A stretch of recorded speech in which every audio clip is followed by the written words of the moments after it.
Hey family, welcome back to my video. Today we will see, what if Naruto mastered Red Sun Kekkai Genkai? Before we start, I would like to extend my sincere thanks to the original author of this story for granting us permission to use it in our YouTube video. Your generosity is greatly appreciated.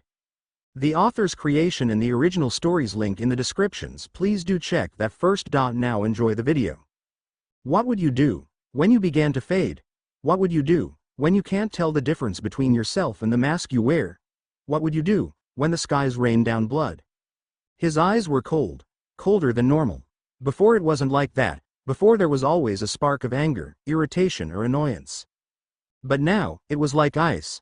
Ice so cold that burns. Sasuke, Naruto plead, come back. His body trembles, from the pain of losing Sasuke or from the bloody arm that was still embedded in him. He doesn't know. Please, Sasuke, come back with me, please. His eyes were still cold. Goodbye, Naruto. His arm left Naruto in a swift motion. Naruto's eyes widened in pain, as Sasuke. Darkness engulfed him. Black, all he can see now was black. Naruto woke up with a startle. Cold sweat dripped down his head, his lungs screams for air. It was a dream, right? He whispered, hands clutching his chest. Sasuke didn't really go with that perverted snake, did he? He smiled weakly, completely disregarding the fact that he had called his rival by name and not the usual bastard.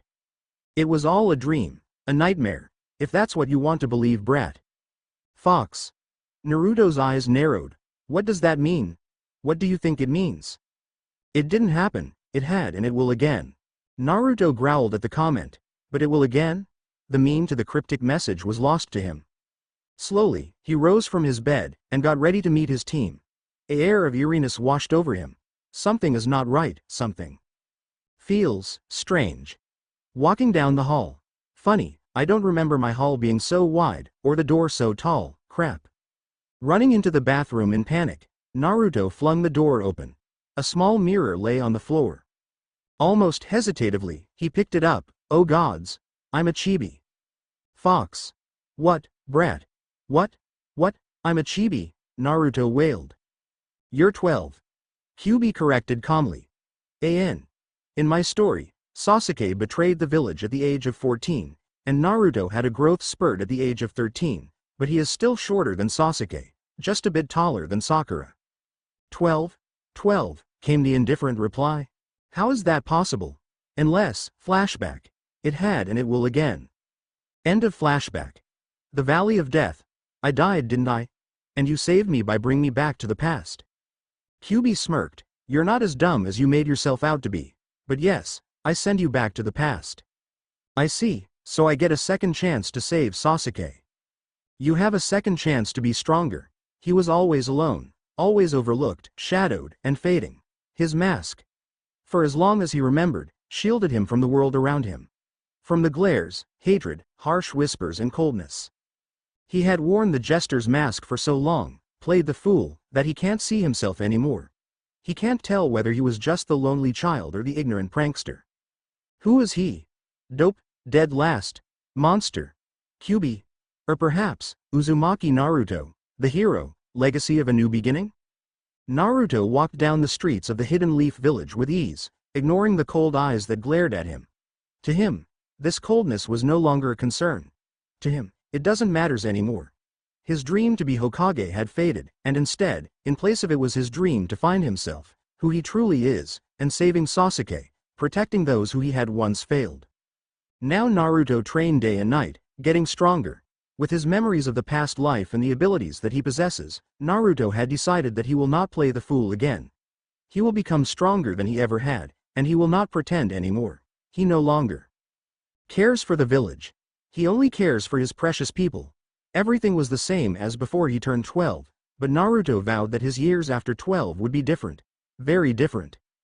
Team 7 was worried about Naruto. Lately, the blonde had not been himself. He was no longer the loud, obnoxious Dobi that they know him as. For the past week, Naruto had been aloof. Naruto didn't greet Sakura with enthusiasm in the morning. He didn't greet at all for that matter. He no longer picks fights with Sasuke. Hell, he didn't even complain about the lame D-ranked mission they have been receiving. Just the other day when Sakura invited Naruto out for ramen, he declined. Him? The ramen-loving Dobi declined. There is something serious wrong with him, and everyone can't help but worry. After all, it's not every day that one of your teammates would leave happy and come back stoic the next morning. It was another day of boring mission. The cat, which belongs to the Lady of the Fire County, was on the loose again. Truth to be told, the cat was happier to be lost than found. However, a mission is a mission, so thus Kakashi and his team was now deep in the forest, looking for the poor little furball. But fate would have it, favoring the poor furball, refused to let the poor thing being abused any longer, sheltered the tabby professionally and away from the genins. Kakashi sighed and glanced toward his students. It had been hours and there was no sight of the cat. Not that he minded, in his logic the cat would turn up sooner or later. But what bothers him the most at the moment was the silence. Huh? Can you believe this? Silence? Team 7. The one with the loud-mouthed ninja? Unheard of. But here they were, in the deep of the forest, and not a sound. The Junin sighed again, dejected. This is going to be a long day. Maybe if he tell Naruto that he would train him today, the blonde would be more Naruto. After all, Kakashi reasoned, Naruto had always wanted him to in the past. Flashback. Naruto ran up to one Hitaki Kakashi in excitement after training. Hey, I need a favor, he grinned obnoxiously. However, before Naruto could make his request, Kakashi replied lazily but firmly. Stop right there, I already know what you were about to ask, but I'm busy. I've got other things going on. Taking out his Icha paradise, Kakashi continued. I could not give you my full attention. Naruto's bright eyes dulled, but quickly regained his composure and shouted, let me guess, you're training Sasuke, right? Kakashi shrugged. Now don't complain. Naruto glared hotly at his sensei before turning away. Blah. I don't need you. I've got other things to do, too. He glowered loudly, but inside, his hair clenched painfully. Kakashi sighed and returned to his book as Naruto walked away. End of flashback. Now Kakashi regrets his actions, but feeling sorry won't do anything. He's going to train and pay more attention to Naruto from now on. Meanwhile, Uchiha Sasuke was throwing glares every 2 seconds at his blonde teammate. Annoyed was an understatement. Sasuke was furious. For once the blonde was quiet and Sasuke was not at all happy as he had imagined he would be. But perhaps a part of him was also concerned for Naruto. It seemed strange for the two of them not arguing every minute or so. But still, the dope was seriously getting on his nerves. A part of his mind wondered, when did I let him get so deep under my skin? If anyone asked Sakura what she thinks about Naruto, she would tell you that he's a selfish, arrogant idiot who always picks a fight with Sasuke. If anyone asked her if she had ever cared for Naruto, she would laugh in your face. But here she was, worried, and she hates it, stupid Naruto. Walking ahead of his team, Naruto was obvious toward the concern of his teammates. In his mind, he was having a deep conversation with Kyuubi. Kyuubi, do you get the feeling that someone is staring holes into the back of my head? Kyuubi snorted. You think? Your sudden change had made everyone uneasy. I wouldn't be surprised if everyone thought that you were planning to take over the world. I guess it is abnormal for someone to change so suddenly, but I don't want to wear my mask again. I nearly couldn't tell it from me. Well, brat, what should we do? If you don't wear your mask, everyone will begin to think that the seal broke, or worst, they would start asking you questions. How can you explain that you were really 14 and had died fighting Sasuke? Let's not forget that you send me back in time. Or the fact that Sasuke was going to betray the village and leave with Orochimaru. Oh, yeah, right, that snake homo. Kyuubi, I am serious here. So am I. He has to be a homo if he goes after Sasuke with such intensity. Naruto sighed good-naturedly. He knows that Kyuubi is trying to cheer him up, but really, Orochimaru a homo? Now that idea just plain scary. Hopes he will never take interest in me. Falling back on the situation at hand, Naruto sighed again, but this time in frustration. Debating and weighing his options, Naruto finally decided. Oye, Kyuubi, if I ever start to lose myself, call me back. Kyuubi nodded, of course. So when are you going to put your mask back on? As soon as we find that stupid cat. Oh. Voting rules. Only characters that can't be voted on is Orochimaru, Jiraiya, Kabuto, Tsunade, or Sai. I don't know too much about this guy's Sue. Characters that are allowed to be voted on are Male's smiley face. Sasuke Gara Kakashi Itachi Iruka Neji Kiba Haku. Naruto didn't face off with him yet, and he's going to live in my story. Female's smiley face Hinata Sakura Ino Tamari. Non-human smiley face Kyuubi. Chapter 2. Sorry, I would update sooner, but something was wrong with my internet. It won't let me view fanfiction's login page. Chapter 2. It wasn't hard to lie. It wasn't hard to trust. It was just hard to face reality. When Naruto had excused his changed behaviors, he had expected people to be suspicious. Not that his story was unbelievable. It was just that he had hoped that someone would look underneath the underneath. But no one did. And almost everyone accepted his explanation with open arms.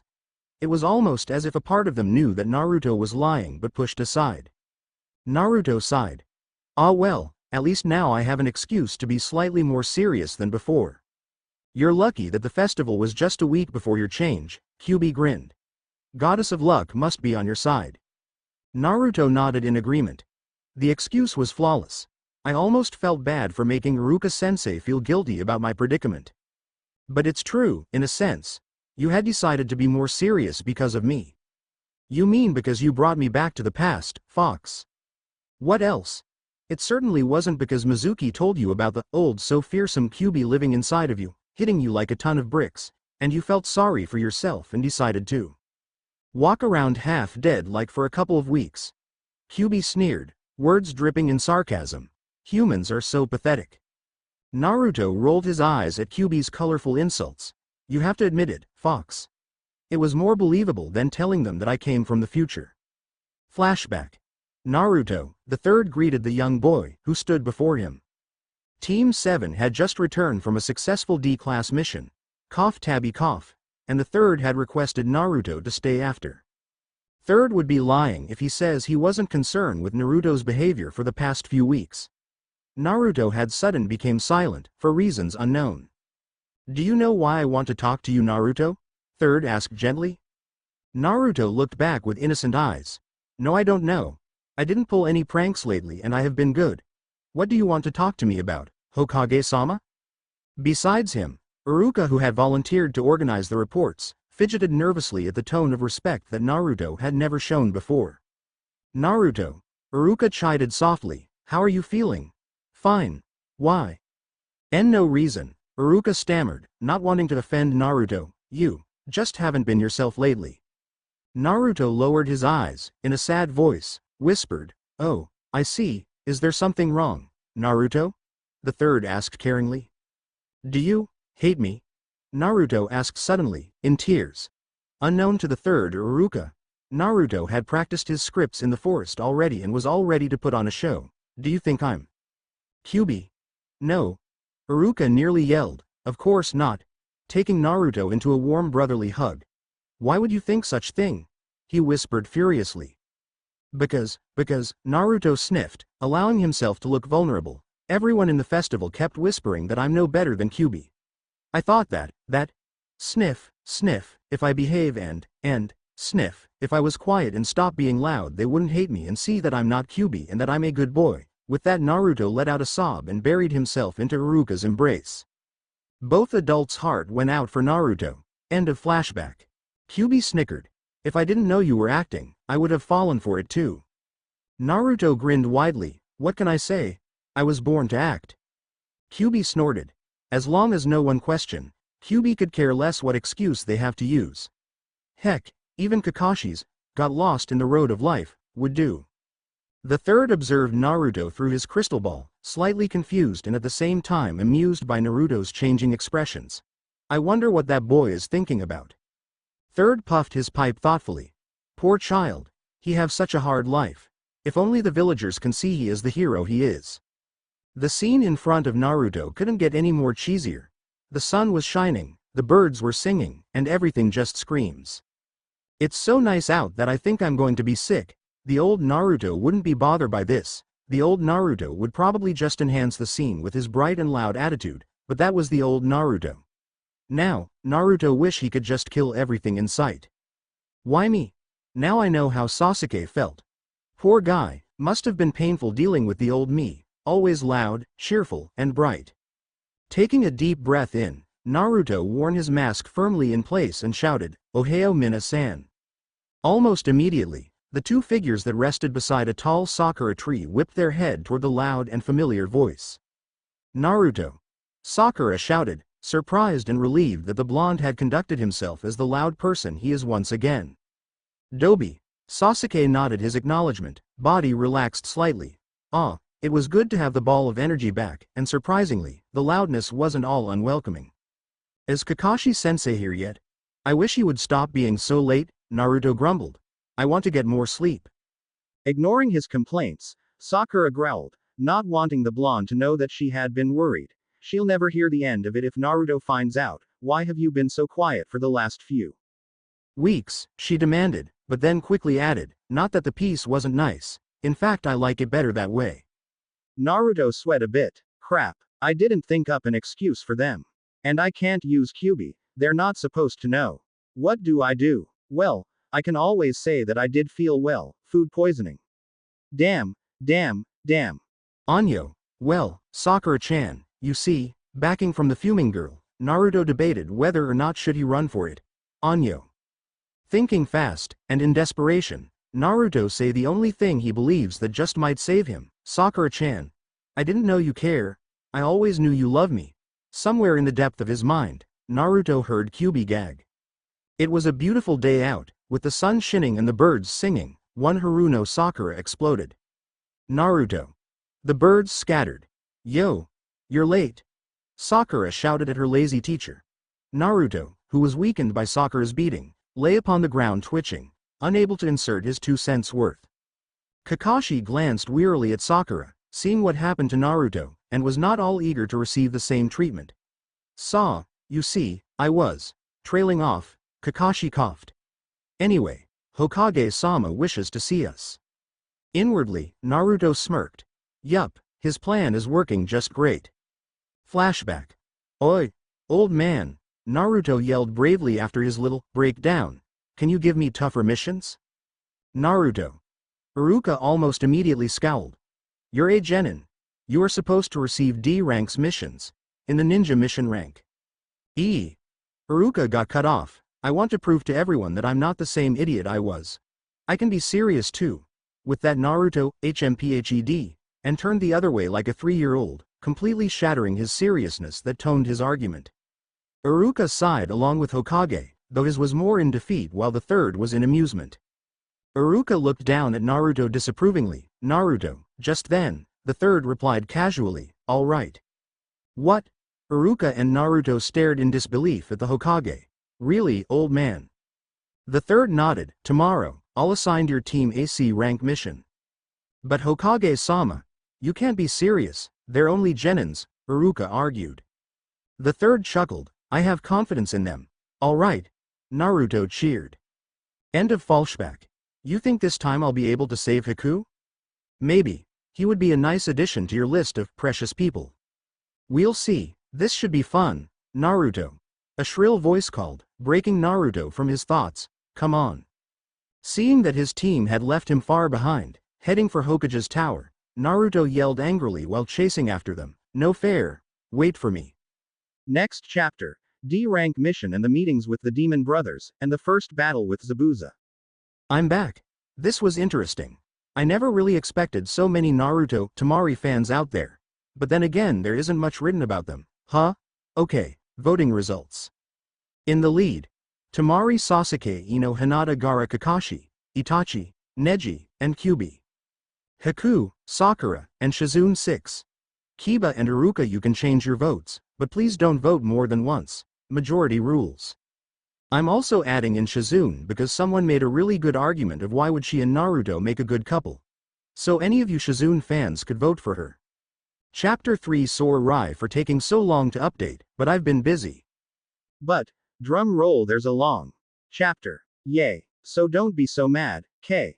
Oh, and it might take a while for the next update, depending on how much HW my teach is going to give, so please bear with me, I'm doing the best I can. Thanks you. Chapter 3. Inside the Hokage's tower, Team 7 stood tirely before the leader of the Leaf. Team 7, Sandame informed, completed 23 D-ranked missions in 3 weeks, an average for a genin team. Sasuke twitched. An average? Now, he conanooted, taking out a new scroll. Your new mission is. However, before Hokage-sama could finish his sentence, no. An angry shout of distress shook the tower. Outside, two Anbu tensed, and wondered if they should check on their Hokage-sama or not. All eyes turned toward Naruto. What? I didn't say anything, the bewildered blonde denied. Sasuke raised a brow. If it wasn't you, Dobi, then who? Everyone scanned around. Their discovery was shocking and unexpected. Standing in the far corner of the room was one fuming Sakura. She glared dangerously at the Hokage. I don't want another D-ranked mission. She growled out. All we do is pick garbage, walk dogs, and find cats. She shouted. Her face flushed in anger. I'm a ninja. I need to improve myself for my love. I say no more. Inner Sakura nodded in agreement, whining loudly.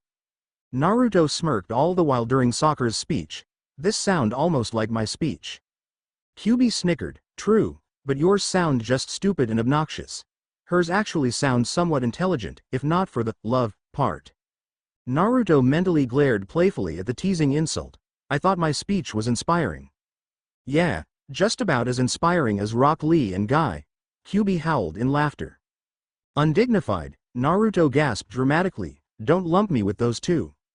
Naruto was so enraptured with his conversation or was it argument with Kyuubi that he did not realize that Sakura had long stopped ranting and everyone was now staring at him. Naruto. A worry, Iruka chided softly. Naruto? A silent Naruto always worries people, it just seems so wrong. Hearing his name, Naruto ended his talk with Kyuubi and jerked back to reality. Regaining his consciousness, Naruto. Huh. Ed, and looked around frantically like a lost child as if asking, where am I? Anyo saw. Why is everyone staring at me? He asked, confused. Everyone's sweat dropped at the boy's antic, and shook their heads in defeat. Naruto will always be Naruto. Sandaime chuckled amusedly. Well, Naruto, I asked you if you felt the same as your teammate, nodding toward the now flushed girl. Do you want a harder mission? Hokage's eyes twinkled playfully. Naruto snorted inwardly. Like the old man is going to say after that little episode. Hell yeah, old man, Naruto shouted excitedly, bouncing around. He was practically glowing. Iruka scowled at Naruto lightly. Naruto, be respectful. But Iruka-sensei. No buts. He's the Hokage, and thus, Iruka began his long and lengthy lecture of why Naruto should be respectful toward Hokage-sama. Team 7 sighed. The blonde was hopeless. Sasuke grunted at Iruka's lecture thinking along the lines, like the Dobi cares, and, I'm stuck with idiots. Meanwhile, Sakura stood beside her crush calmly. However, inner Sakura was liven. What an idiot. Why can't he be more like Sasuke-kun? If Naruto causes to lose this once-in-a-lifetime chance to get a better mission, at this, inner Sakura's eyes gleamed maliciously, I'll kill him. As all this was going on, the Junin stood unmoved and bored. In his hand was his precious orange book. Read on. Kakashi, read on. Staring at the confident genins before him, Hokage-sama decided to ask for one last time, are you all certain? A chorus of, yes, was heard. Nodding solemnly, all right, I'll give you a C-ranked mission. Naruto's eyes lighted up. Yes. Wave country, here I come. Looking over at his teammates, Naruto fought the urge to roll his eyes. Sakura giggled gleefully and latched herself onto Sasuke. Judging by the blush I detect, I bet Sakura is thinking of how her knight in shining armor is going to protect her, speaking of the bastard. Even with Sakura hanging off his arm, Sasuke managed to pull of a smirk. Teme. You are to escort and protect someone to the wave, Iruka informed them. Kakashi nodded off-handedly, nose still in Icha Paradise. Iruka shot him a dirty look. Anyo saw, Naruto grinned, who are we protecting, old man? Ignoring Naruto's lack of respect, Sandaime waved his hand, commanding the door to be open. You may come in now, Tazuna-san. An old, drunken man walked in, his face red, and body swaying due to the sake. What? These brats are going to be the one protecting me, he slurred. The genins glared. Ma, Kakashi drawled out, my team is very capable, and besides, I'm a Junin. Tazuna looked not persuaded. Just make sure you can get the job done. Naruto growled. Damn, I forgot how annoying he was. Look here, old man. Naruto yelled offended. I'll be Hokage one day. So, don't you worry, I'll get the job done. The said old man raised a brow. You, a pipsqueak wants to become Hokage? Not likely. Naruto saw red, and made for a launch. However, Sasuke grounded him, an arm tightly secured around Naruto's waist.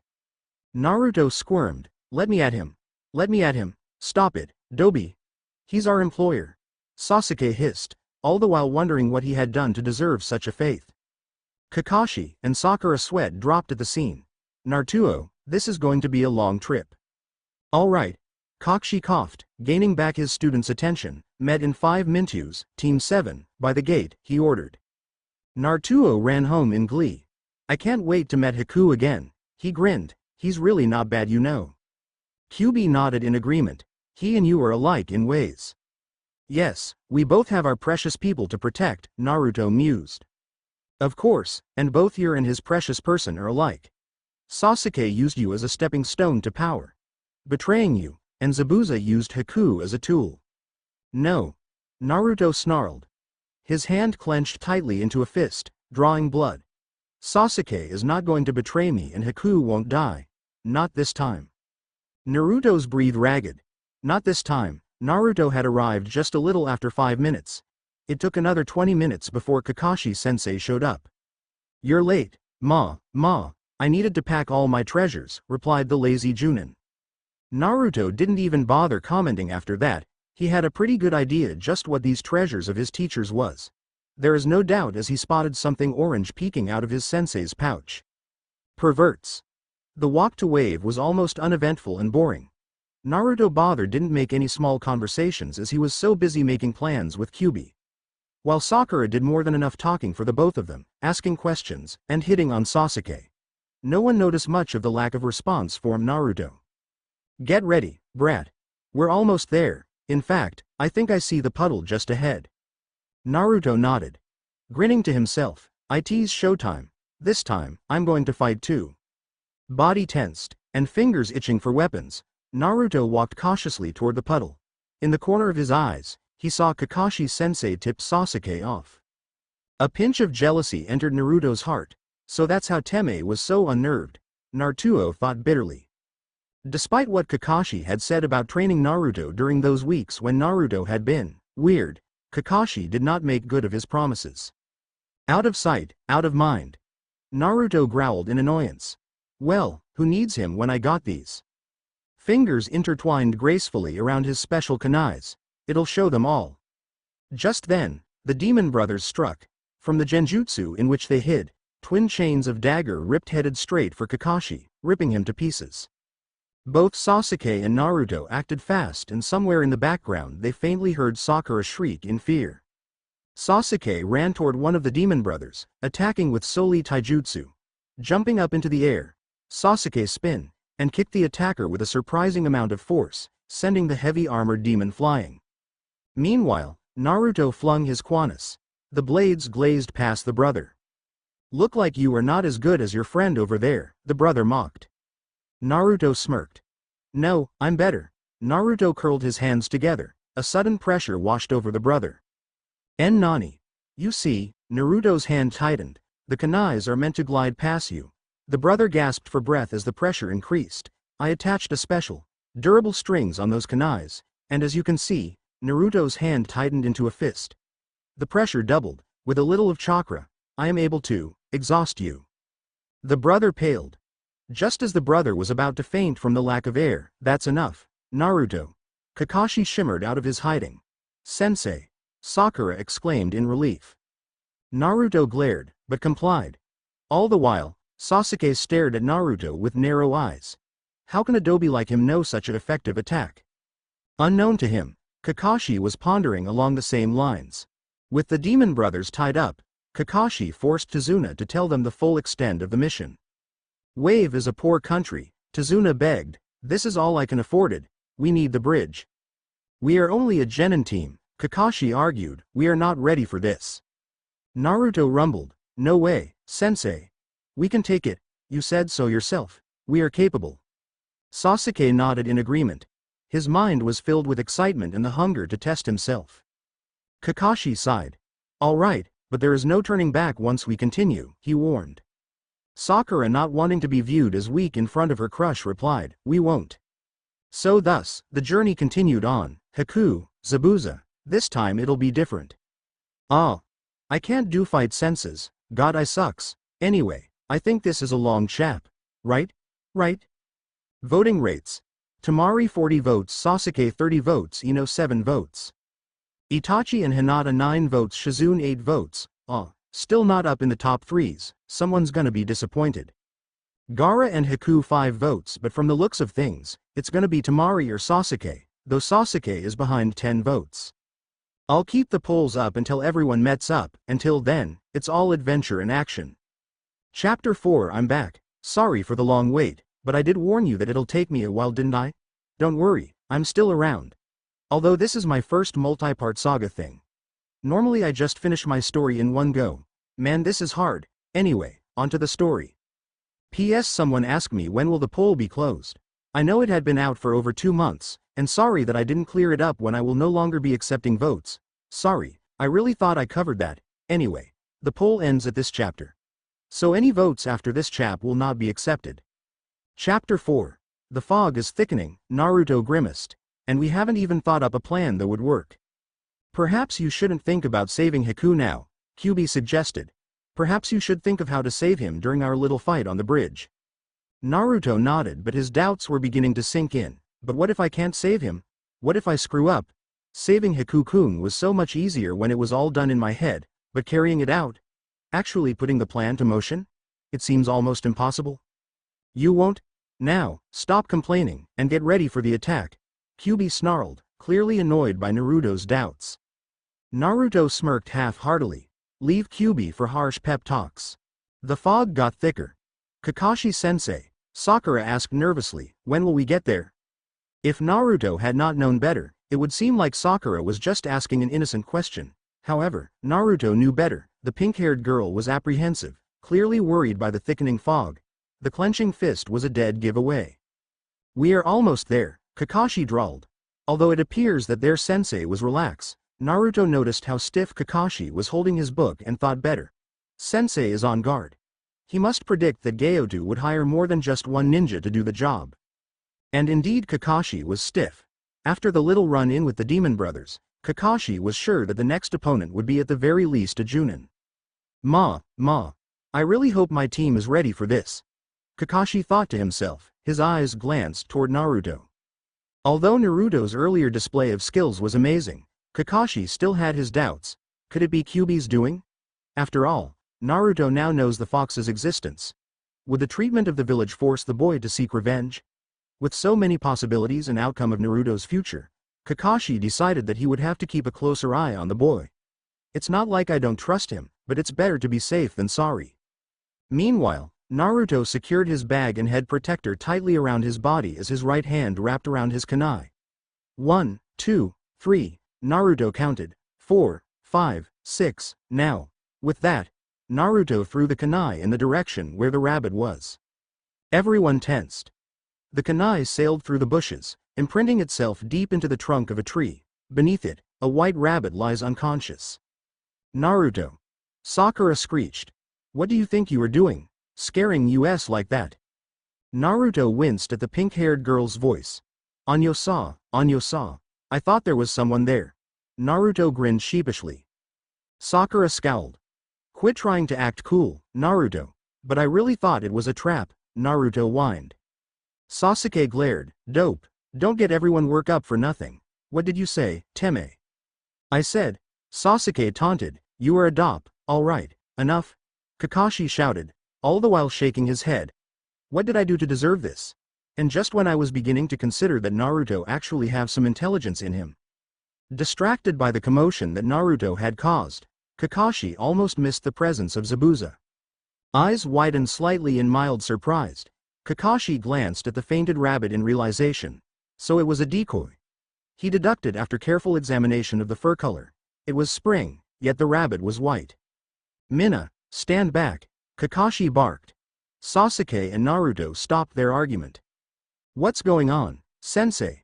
Sakura squeaked nervously. Is something wrong?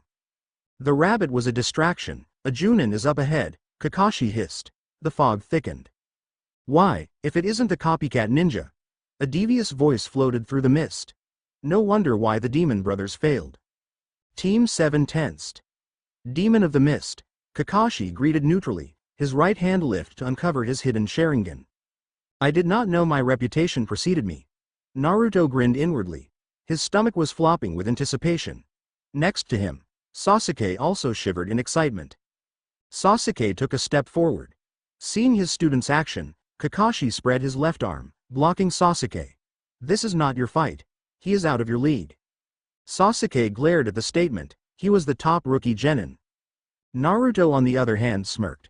With all the training and help from Kyuubi, Zabuza is out of my league. Zabuza doesn't seem to care much for the little teacher-to-student conversation that was going on. Step aside, Kakashi. My business is with the old man. And the old man is our client, Kakashi stated flatly. I am your business. So be it, copycat ninja. Zabuza frowned in distaste. The head protector above the Sharingan was removed. The 3 dots inside the red eyes wheeled madly. Let's go. Ah, the Sharingan already? I am honored. The killer intent from both parties ripped through the air. Sasuke shook in fear. He has the Sharingan, but only the Uchiha clan possesses it. The killer intent, he'll kill us all. I can't, I'm afraid. Sensing his student's terror, Kakashi threw his team a soft smile. Don't worry, Sasuke. All of you are my students, and I will protect you with my life. Liar. Naruto hissed to himself. Zabuza laughed. How touching, Kakashi. But ninjas are just tools, and you should worry about yourself than them. The mist had become so dense that Team 7 can hardly see each other through it. Liver, heart, lungs. Zabuza recited the fatal parts of the human anatomy. Where should I strike first? Behind, Naruto's mind whispered. Before Zabuza even appeared, Naruto made a sprain toward Tazuna. Kai. Naruto's kunai clashed with Zabuza's sword. Both Naruto and Zabuza was pushed back an inch. Zabuza's eyes widened. How did that brat know where will I strike? I'm afraid, Zabuza-san, Naruto said in mock sweetness, you should worry about yourself. Zabuza growled. Is that so, brat? He brought his sword down for a second blow. Just the 3 kunais intercepted his swing. Copycat Kakashi teleported in front of him, hands forming for the grand fireball. Naruto. Stand back. Naruto frowned, but complied. Let him deal with Zabuza, Kyuubi said. Watch them both carefully. You just might pick up new jutsu. I suppose. Sakura and Sasuke threw the obvious Naruto a weird look. Something about the blonde for the past few weeks just doesn't seem right. How can one become so strong in such a short amount of time? The battle between Kakashi and Zabuza raged on. One powerful attack after another. Naruto committed all of them into his memories. From the looks of things, Kakashi had the upper hand. The ability to predict the opponent's next move was a definite advantage for Kakashi. Even with the Mizu Bunshin no Jutsu that Zabuza had created, Kakashi had held his ground. Give up, Zabuza, Kakashi yelled through his combination attacks of taijutsu. You can't win. However, perhaps it was Kakashi's confidence and ignorance that had caused him to fail to foresee the water prison that Zabuza had formed, or perhaps it was because Zabuza's years of practice of performing the signs, making it too fast for Kakashi to dodge. Either way, Kakashi didn't notice until too late. Nani? The water encaged Kakashi. Sensei! Sakura screamed as inner Sakura gasped in horrors. Repeating. We are going to die, over and over. In her head. Sasuke and Naruto moved forward, unwilling to send his newly graduated team against such a strong opponent. Run! Kakashi shouted from within his prison. Naruto frowned. Just like him, always lecturing out rules and morals, but never to follow through. Sensei, I'm afraid that is out of the option, Naruto replied calmly. You had told us yourself. Those who don't follow the rules are trash. But those who abandon teammates are lower than trash. At this, Naruto threw a stern glare at Kakashi. We will fight, he declared determinedly. Naruto, Kakashi thought in wonders. When did you grow so much? Sasuke, seeing the truth in Naruto's statement, nodded in agreement. Sasuke, Naruto called out, throwing a secret, knowing glance at him, let's go wild. Sasuke nodded. Sakura, Protect Tazuna while Naruto and I get Sensei out of there. Sasuke-kun, soccer aside, completely disregarding Naruto's adult comment, figures. The girl only have her eyes on her Sasuke-kun. Do you brats honestly believe that you can take on me? Zabuza laughed maliciously. Do you know why I am called the Demon of the Mist? Yes, Naruto responded lazily. Zabuza, not even a genin, killed everyone in your graduating class. The Mist believes that only the strongest deserve to advance. Unfortunately, that also includes the exam in which you must kill your assigned opponent, may he or she be your rival, friend, or love. Naruto snorted, did I miss anything? How did you know? You're just a genin.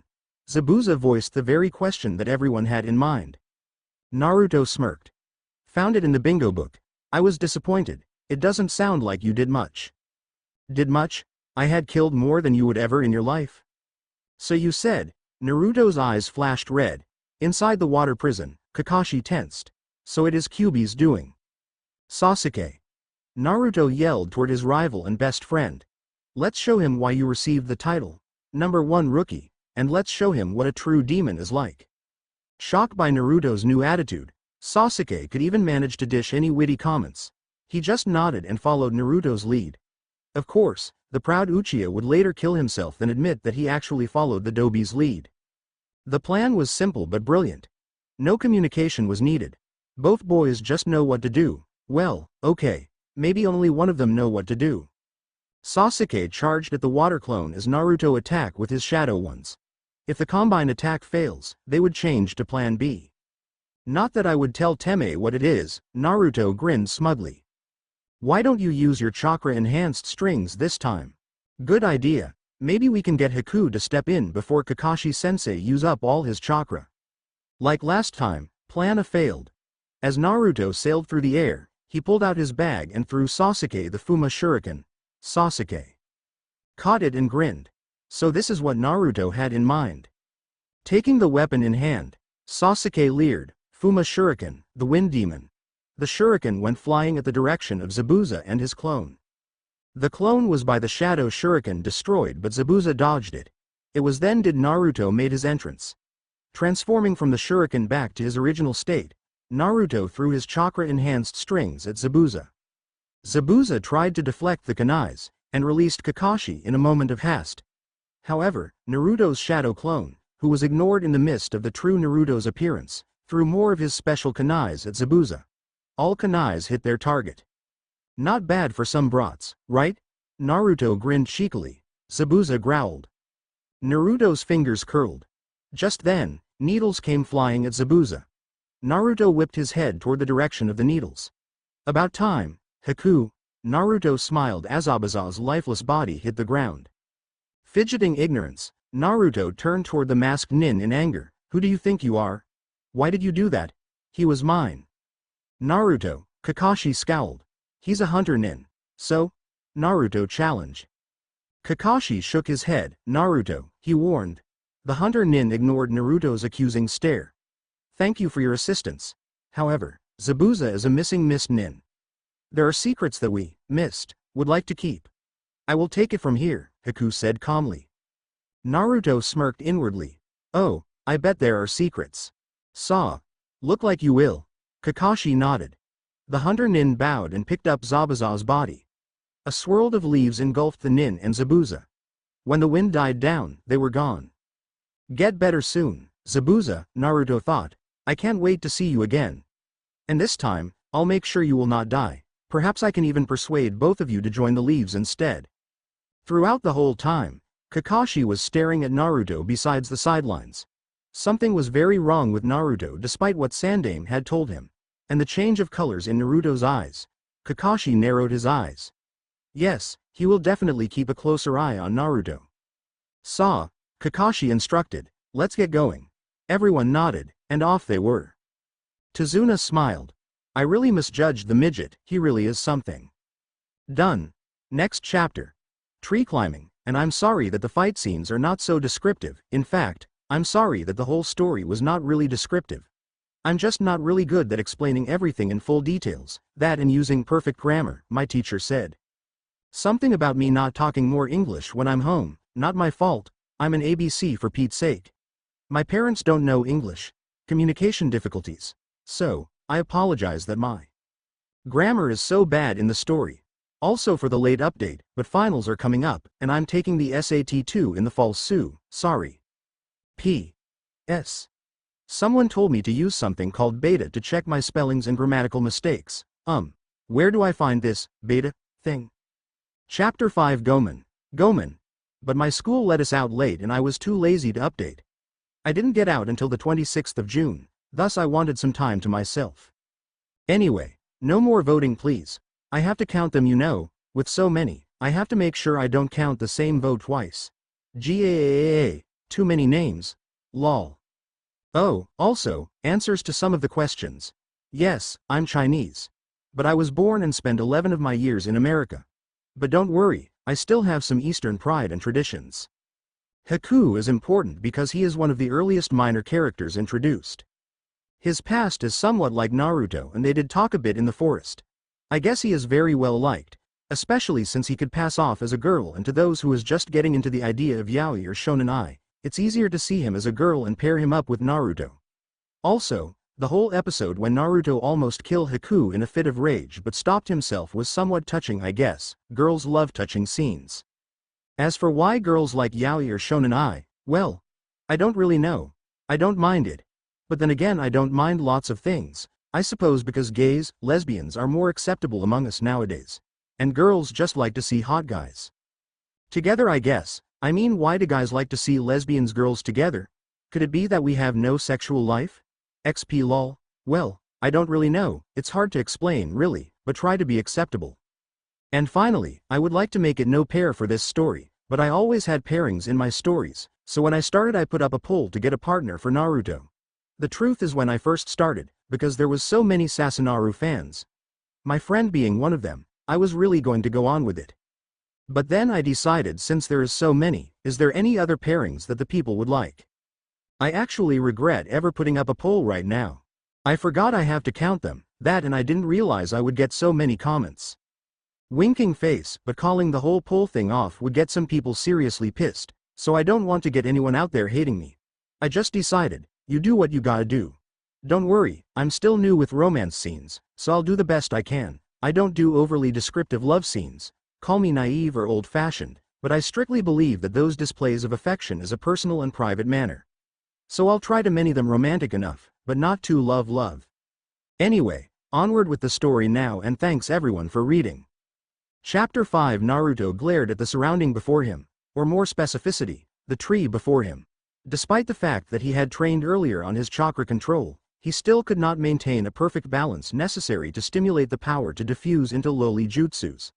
Thus, now he stared at the great tree in front of him with much dislike. Alright, team? Kakashi grinned. To increase our chance of survival, we are going to climb trees. Team 7 fell sideways at their teacher's abnormal cheerfulness and bluntness. Sensei. Sakura, being the first one to recover, screamed. What is the meaning of this? Why are we climbing trees? And what? Survival. Kakashi sighed. It seems that the pink girls still don't truly understand what it means to be a shinobi yet. Taking a deep breath, this is going to be a long day. Kakashi gave all his student a meaningful glare and said, Zabuza is not dead. I didn't notice it then, but I suspect that our Hunter-san was an accomplice. Kakashi's visible eye darkened slightly, blaming himself for his carelessness. We're doing the tree climbing exercises to improve your chakra control. And thus, it concluded his blunt statement. Naruto bit his lip to muffle his snickers. The deadpanned look upon his sensei is just too much. 2 words. Perfect description. However, Kakashi heard the muffled snicker through his acute hearing and gave Naruto a hard glare. I expect you to be more serious, Naruto. Out of all of you, your chakra control is the worst. Naruto stopped his chuckles immediately. I know, sensei, he muttered. Inside, he hissed. What? I'll show him. My control may not be perfect, but it's still better than Sasuke and maybe Sakura. Suddenly, with a mischievous glint, Naruto smirked. Anyo-sa, sensei. If we get this control down, will you teach us some justice? Sasuke and Sakura both looked at Kakashi intensively. Kakashi glanced over at Naruto, then at Sasuke thoughtfully. If I agree, maybe I could help Sasuke stay away the road of revenge. It will also prove to be a motivation. Finally, with a smug look, he replied, I don't see why not. Naruto smirked. All right, Yoshi. Thus, it was the beginning of a race to see who could reach the tree top first. Oh, Brad, are you really going to do your best? Kyuubi asked questioningly as Naruto ran right into the tree. Of course not, stupid fox. There is nothing that Kakashi-sensei knows that I don't. I just want to get Sasuke and Sakura away so I could practice alone. Naruto hissed. Damn. Not sticking to the tree is a lot harder than sticking to the tree now that I had somewhat master my chakra control. Meanwhile, Sakura smiled happily on the top of the tree staring at the boys below. This sure is easy. Spying Sasuke advancing for the top, Sakura couldn't help but yell out her encouragement. Sasuke-kun. Gambat. Naruto snapped at Sakura's voice. That's it, I completely forgotten about her. A wickly idea struck Naruto. Yep, this will work nicely. Walking up to the tree which Sakura pricked, Naruto yelled out in his most annoying voice, Sakura-chan. Sakura winced. Inner Sakura fumed. What does he want? What, Naruto? She growled. Still smiling, come down, Sakura, come down. I got something to ask you. Not wanting to hear Naruto's obnoxious screams, Sakura gave a one last growl and jumped down from the tree. Once upon the ground, Sakura glared at the blonde, Nani? Well, Sakura-chan, Naruto feigned an innocent yet pathetic look, you know that I'm not good with this, and I really want to learn some new justice, and since you are so good at this, could you?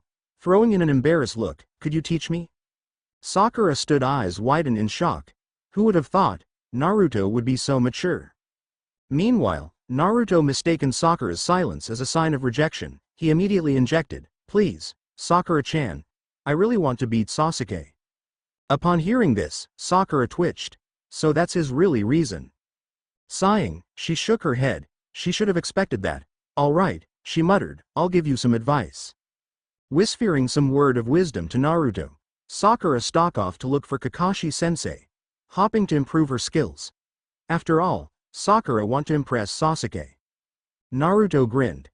Everything is going according to plan, now I just need to get rid of Sasuke, he thought gleefully. It was almost afternoon, when Sasuke noticed that Naruto was catching up to him. Narrowing his eyes, Sasuke glared at the blonde. Damn! I can't let him catch up. Naruto grinned inwardly, noticing Sasuke's frustration. Any moment now, he smirked.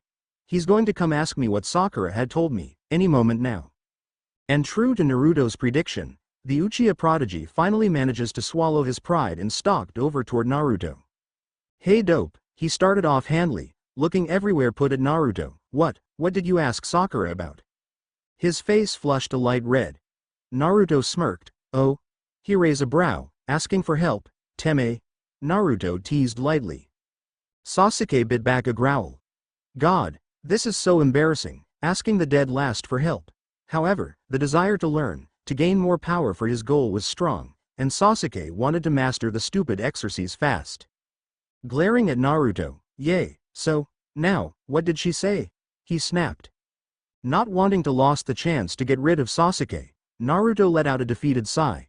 The jester mask firmly in place, Naruto said in a casual manner. Well, not like whatever she said, it's useful anyway. Scowling, she said something about doing things in my own pace. That I shouldn't concentrate on how to best you, that if I do, potentials that I have will never be discovered. Throwing in a confused look, Naruto continued, if I continue to compare my work to others, if I continue tried to push myself to defeat you, I will never defeat you, simply because I overthink too much and underachieve everything. By always think how good you are and always comparing myself to you, I neglect the potentials and abilities I do have. While running around trying to gain what you have and what I don't have, I do nothing to improve what I do have. I only see your strong points, but neglect to look for your weakness to use against you. I let my emotion overrule me and become unfocused on what I have at hand, so that's why I couldn't obtain my task. Naruto conclude. Turning towards Sasuke, Naruto opened his eyes that he unknowingly closed. On look at the stunned face that Sasuke had, Naruto knew he screw up. Crap, I forgot that I shouldn't be so intelligent, not that what I said is not true but, hesitatively, Naruto added, of course, that's what Sakura-chan said at least, I don't get it at all.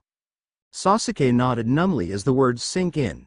Of course, that's what Sakura-chan said at, Sakura, Sakura, of course. Sasuke snapped out of his daze. Sakura? There is no way that Dobi came up with all that. Sakura said it. She's a smart girl, yeah, she said it. Shaking away his shock, Sasuke thought over what Naruto had said. Sakura had said. Maybe he's right after all. Flashback. While running around trying to gain what you have and what I don't have, I do nothing to improve what I do have. I only see your strong points, but neglect to look for your weakness to use against you. I let my emotion overrule me and become unfocused on what I have at hand, so that's why I couldn't obtain my task. End of flashback. Maybe, just maybe, Sasuke thought, I should stop comparing myself to Itachi. Maybe I should improve myself before I bother with revenge. Flashback. You with the dark hair, Kakashi called, your turn. I'm Uchiha Sasuke. I don't have any likes. I have many dislikes. My only dream, goal is to restore my clan and to kill a certain man. End of flashback. Restore my clan, huh? Maybe I should do that first. Hidden nearby, Kakashi nodded approvingly at Naruto's words. Even though there are Sakuras, he thought, thank you for tell him that Naruto. It didn't take long for Sasuke to master the tree climbing exercise. Especially now his mind is cleared. Smiling smugly at his accomplishment, Sasuke stared at his teammate with some gratitude and a newfound respect. Not that he will ever tell the blonde. Meanwhile, the said blonde continued to run up the tree before losing control quarter from the top. Sasuke smiled softly. Well, since he helped me, I guess I could stay and keep the Dobi company. Hey, Dobi. You are doing it all wrong. Sasuke smirked and walked over toward him. Naruto stared at Sasuke curiously. Huh? Aren't you going to find Kakashi-sensei? You made it to the top, didn't you? Sasuke threw him a superior smirk. Yeah, but I can't just leave you, can I? You probability will drop dead from chakra exhaustion due to your stupidity. Naruto stared at the black-haired shinobi in horrors. Enu. My plans. He cried.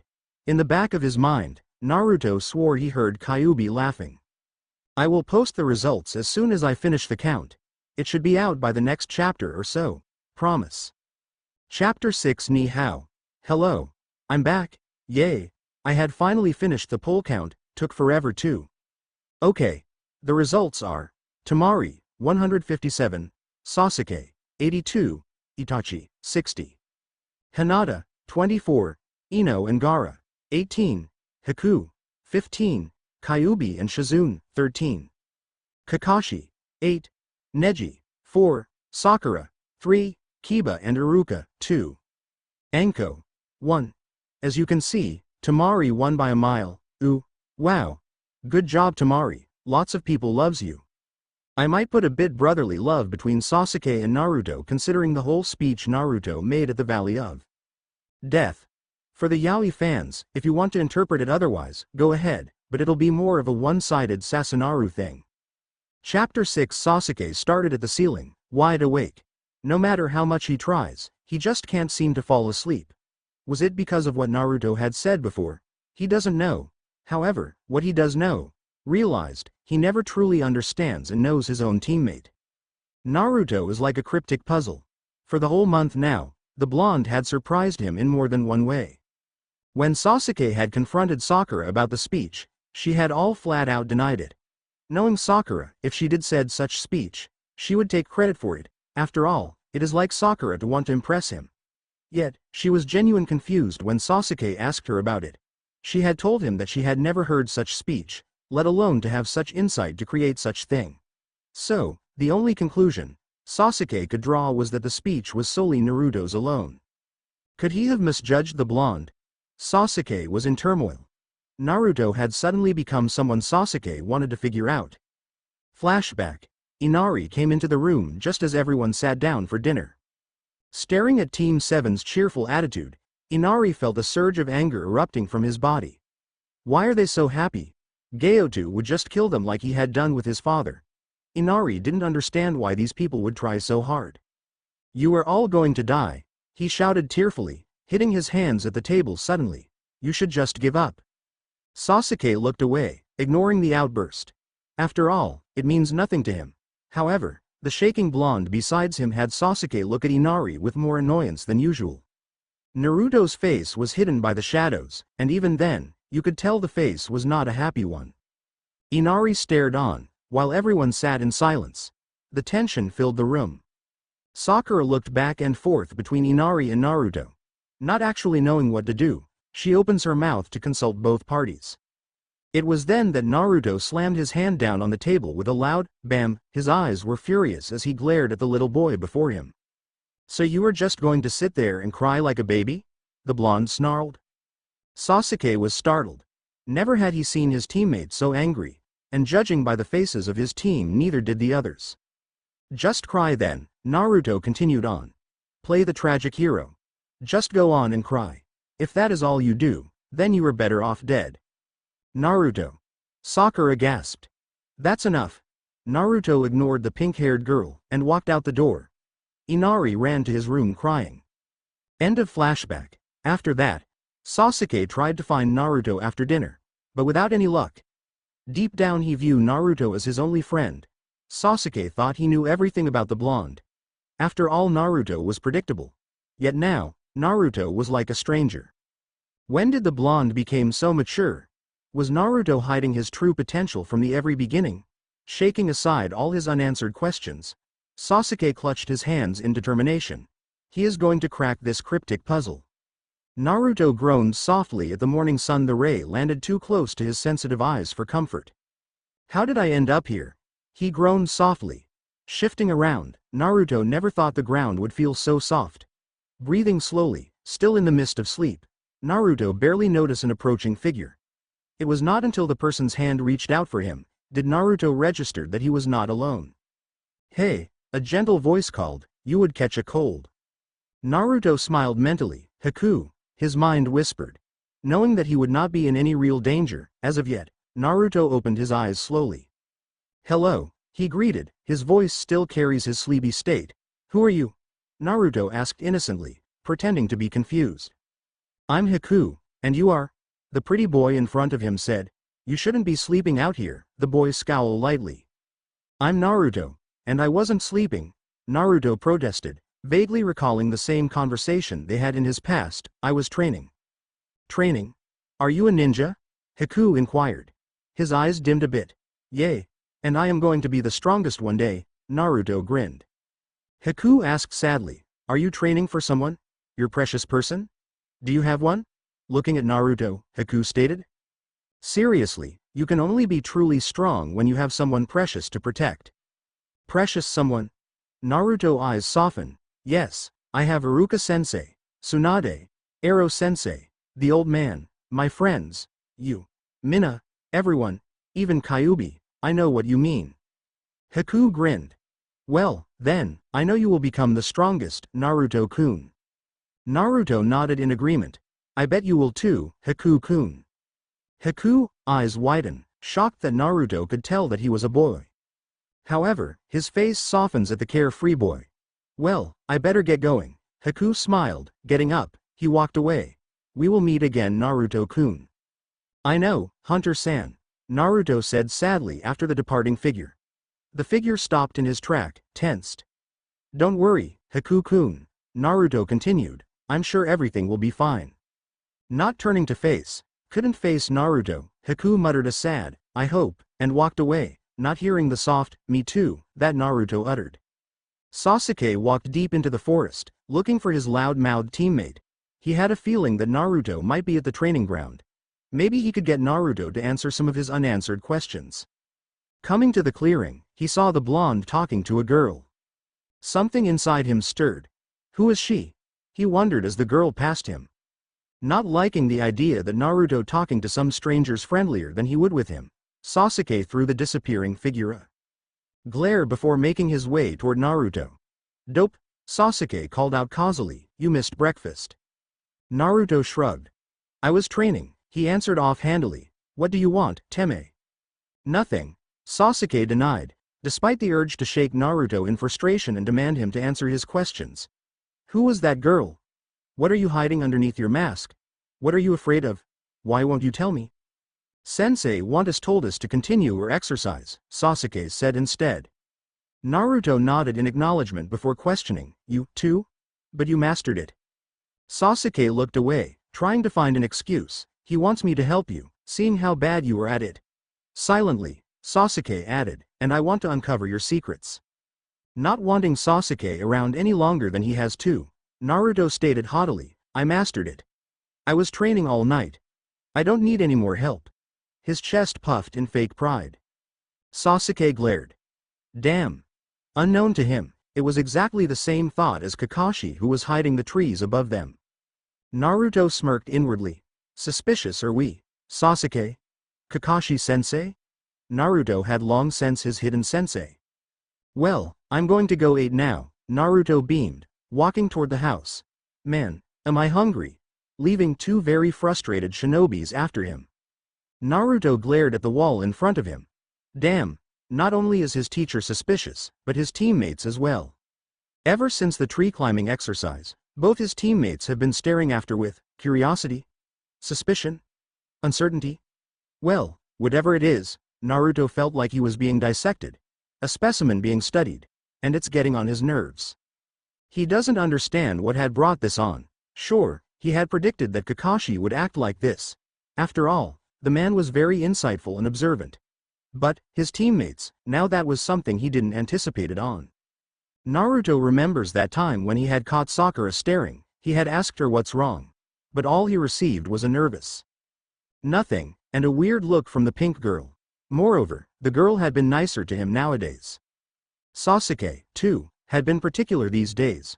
Often he would suggest Naruto to train together, as if he is waiting for Naruto to do something out of the ordinary. Perhaps he shouldn't have lectured Sasuke on power and revenge. Naruto doesn't know anymore. What he does know is that he screw up somehow, and it's bad. Inari. Now he is something Naruto also worries about. He knows that his speech the other night had a big impact on the little boy, but sometimes the boy just says the strangest things. Flashback. It must have been hard for you, nay? Inari tugged sadly at the blonde's sleeve. I'm sorry. End of flashback. It must have been hard for you. What the hell is that about? Naruto questioned. Your guess is as good as mine, Kit. Kyuubi answered. Naruto was to never discover the conversation Kakashi and Inari had. The next day, Naruto slept in, or rather faked to be dead asleep. Vaguely, he heard his sensei telling the others to not bother him. Let him sleep, Kakashi said. The bridge will be complete today, and after that our mission would be over. The three of us are more than enough to protect Tazuna-san. The others muttered their agreements. Opening the door, they left. Naruto smiled under the bed cover. Showtime. It wasn't long before Naruto got ready for the unwelcome party that was approaching Inari and his mother. What happened unfolded like an old photo book. Inari cast away his fears and charged at the samurais, trying to save his mother. Naruto saved Inari from the being sliced into two. Save Inari's mother, and knock the villains out. Good job, Inari. Naruto patted the little boy on the head. You were really brave.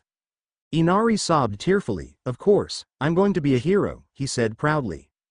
There is no doubt you will be, Naruto grinned. Take care of these two for me, Inari. Naruto smirked. I got to go. Remember, the hero always arrives late just to save the day. With that, Naruto rushed toward the bridge. Kit, aren't you forgetting something? Kyuubi asked. What? One word. Gaotu.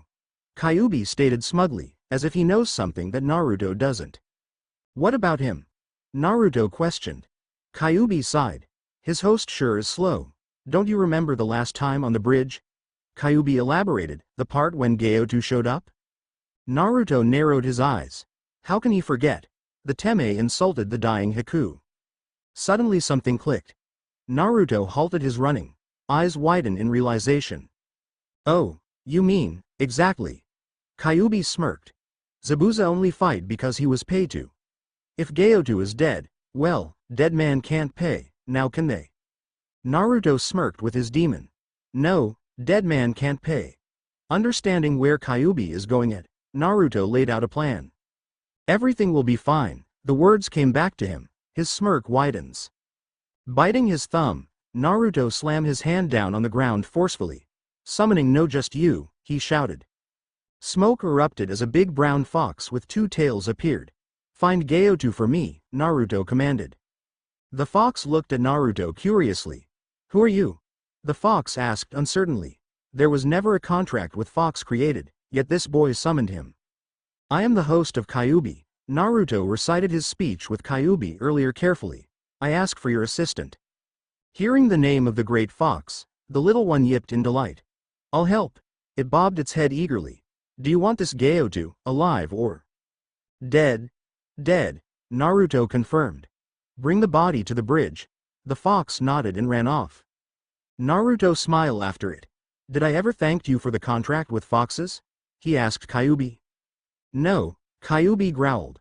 Well, thanks. Running once again toward his destination, Naruto prayed that Kakashi haven't used the Chidori yet. Next up.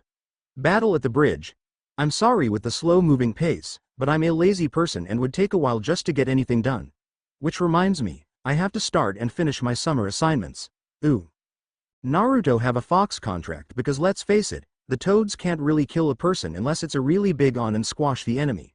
Besides, I think it's fitting, with Kyuubi and all. Ha! I am learning how to spell the names right. Yay, go me. Chapter 7 back and rolling. Thanks for all of you who continued to read this story, and the reviewers of course. And flamers. Can't forget about them. High criticism is necessary at times. Well, at least, it'll be helping me to improve my writings. I'm honored, and I'll take your advice to heart. Bows so thanks. Also, some people asked if the third will be saved or not. My advice, don't assume anything. As for the plot, my dear flamers, there is always a plot. You just don't know it yet, it'll come around once I gather the necessary character in place. One clue. Time travel always have consequences. Chapter 7. Sometimes it is difficult to let go of a dream that you desperately wanted. It is difficult to admit that it will never happen, never to become a reality. And such painful truth is hard to accept, hard to embrace. And thus, you don't. You don't let go, can't admit, and won't accept. It is when you deny the very real facts do you lost to your emotions, longing in eternity for something that will never be yours. Haku was one of those people, a person who cannot accept the painful reality. Many nights he lied to himself, saying that it does not matter, repeating over and over again that he was to be a human tool. Yet, killing, it was something that he could never accomplish, for joy, for necessary, for survival, for Zabuza-sama. It does not matter for who or what, he could not do it. Yet, in his dreams, it was a field of red. He screams, he cries, the blood kept pouring down, tainted, unwanted, a tool for his master. Haku tried. He tried hard to be a good tool, an obedient tool. But never in his wildest dream did Haku thought it was possible, to be something else. Naruto. The mere name brought forward a new sense of hope. Perhaps, he could be more than a tool. Perhaps, he could be something else. No more red, no more blood, no more killing, no more running.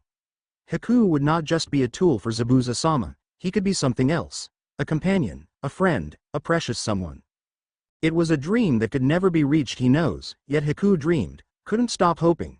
It was a dream that he refused to let go. A truth that he couldn't admit to. A reality he won't embrace. So he dreamed, hoped, wished, and it was on that bridge did his dream, hope, wish came very close in becoming a reality. Kakashi grimaced at the development that had taken place. Although he knew that Zabuza lived, and that the hunter Nin was an accomplice, he still feared, not for himself, but for his students. He understands that both Sasuke and Sakura had gotten strong with the tree climbing exercise, however, he is unsure if it will match up to the hunter Nin's abilities. From what he had seen, the hunter was stronger than Zabuza. The mist had concealed so much. Will Sasuke and Sakura be able to detect the enemies? Kakashi worried.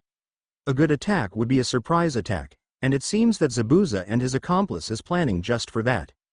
Sakura stood on before Dazuna, tensed. Although she had managed and received some extra training from Kakashi-sensei, she cannot help but feel anxious. It is no secret that she was the weakest among her team. Sasuke was the graduating #1 rookie and Naruto was Konohagakure's loudest and most surprising idiot, ninja. Meanwhile, Sakura was just an average kunoichi. Yet, she have confidence, no matter how small it was, she wanted to get stronger, she wanted to be stronger, she is a kunoichi, and she will be a proud one.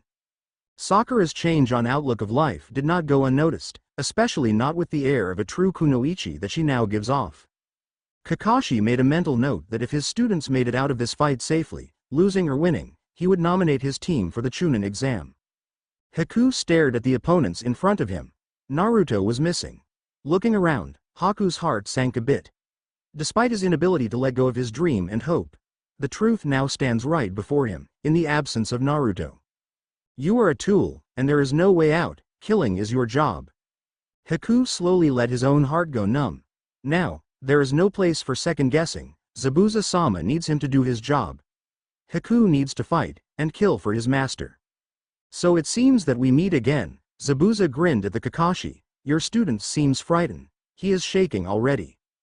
Haku turned his attention to the shaking boy that Zabuza-sama pointed out. No, Haku thought as Zabuza's water clones advanced toward the group. That boy isn't shaking out of fear, he is shaking out of excitement. I'm not shaking because I'm afraid, I'm shaking because I'm excited. Sasuke smirked, confirming Haku's deduction, taking down the water clones. Haku tensed. Both of them, the girl and the boy, they had gotten stronger. I should watch out for the both of them, especially the black-haired one. Zabuza looked slightly impressed. Haku, he laughed, look like you have someone to play with. Haku nodded. It would seem so. Both opponents came forward, facing each other. Through the holes of his mask, Haku stared coldly at Sasuke. I don't suppose you would forfeit? Sasuke sprained forth, fist aiming for Haku, thought not. Haku jumped upwards to dodge, and rained down his needles. But his opponent had long disappeared from the spot, as if Sasuke had anticipated the action. Haku narrowed his eyes as he felt a presence appear from his left.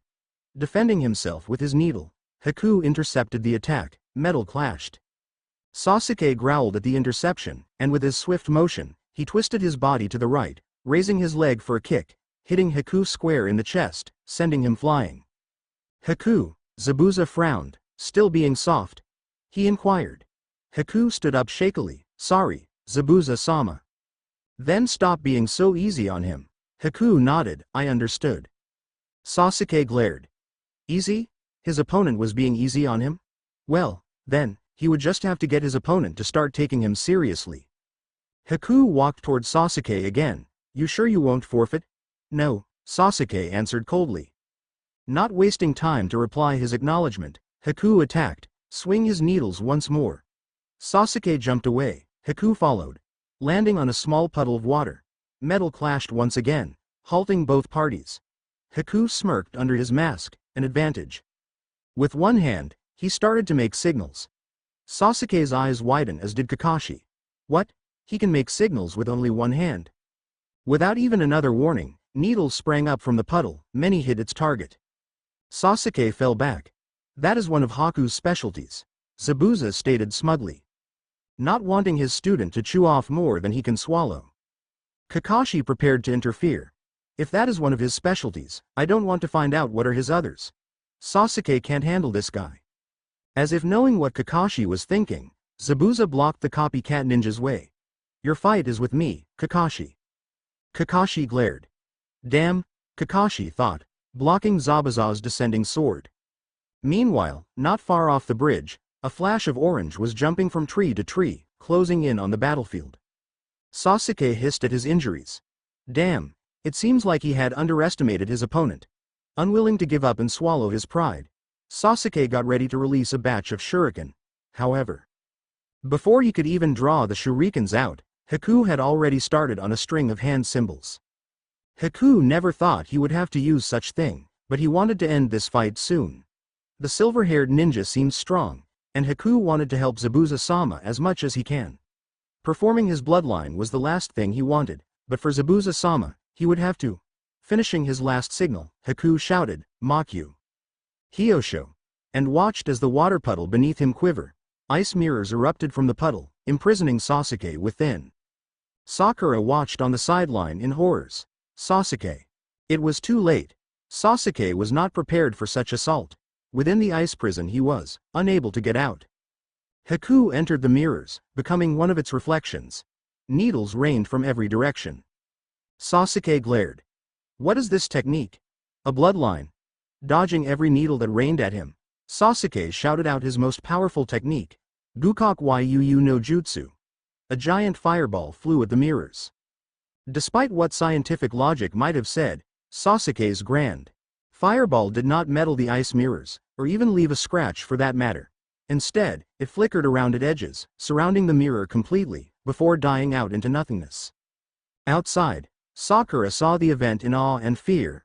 Awe at such powerful display, and fear for that her precious Sasuke-kun is in trouble. Sakura was torn. Her duty prevents her from leaving her sight, yet her teammate is in trouble.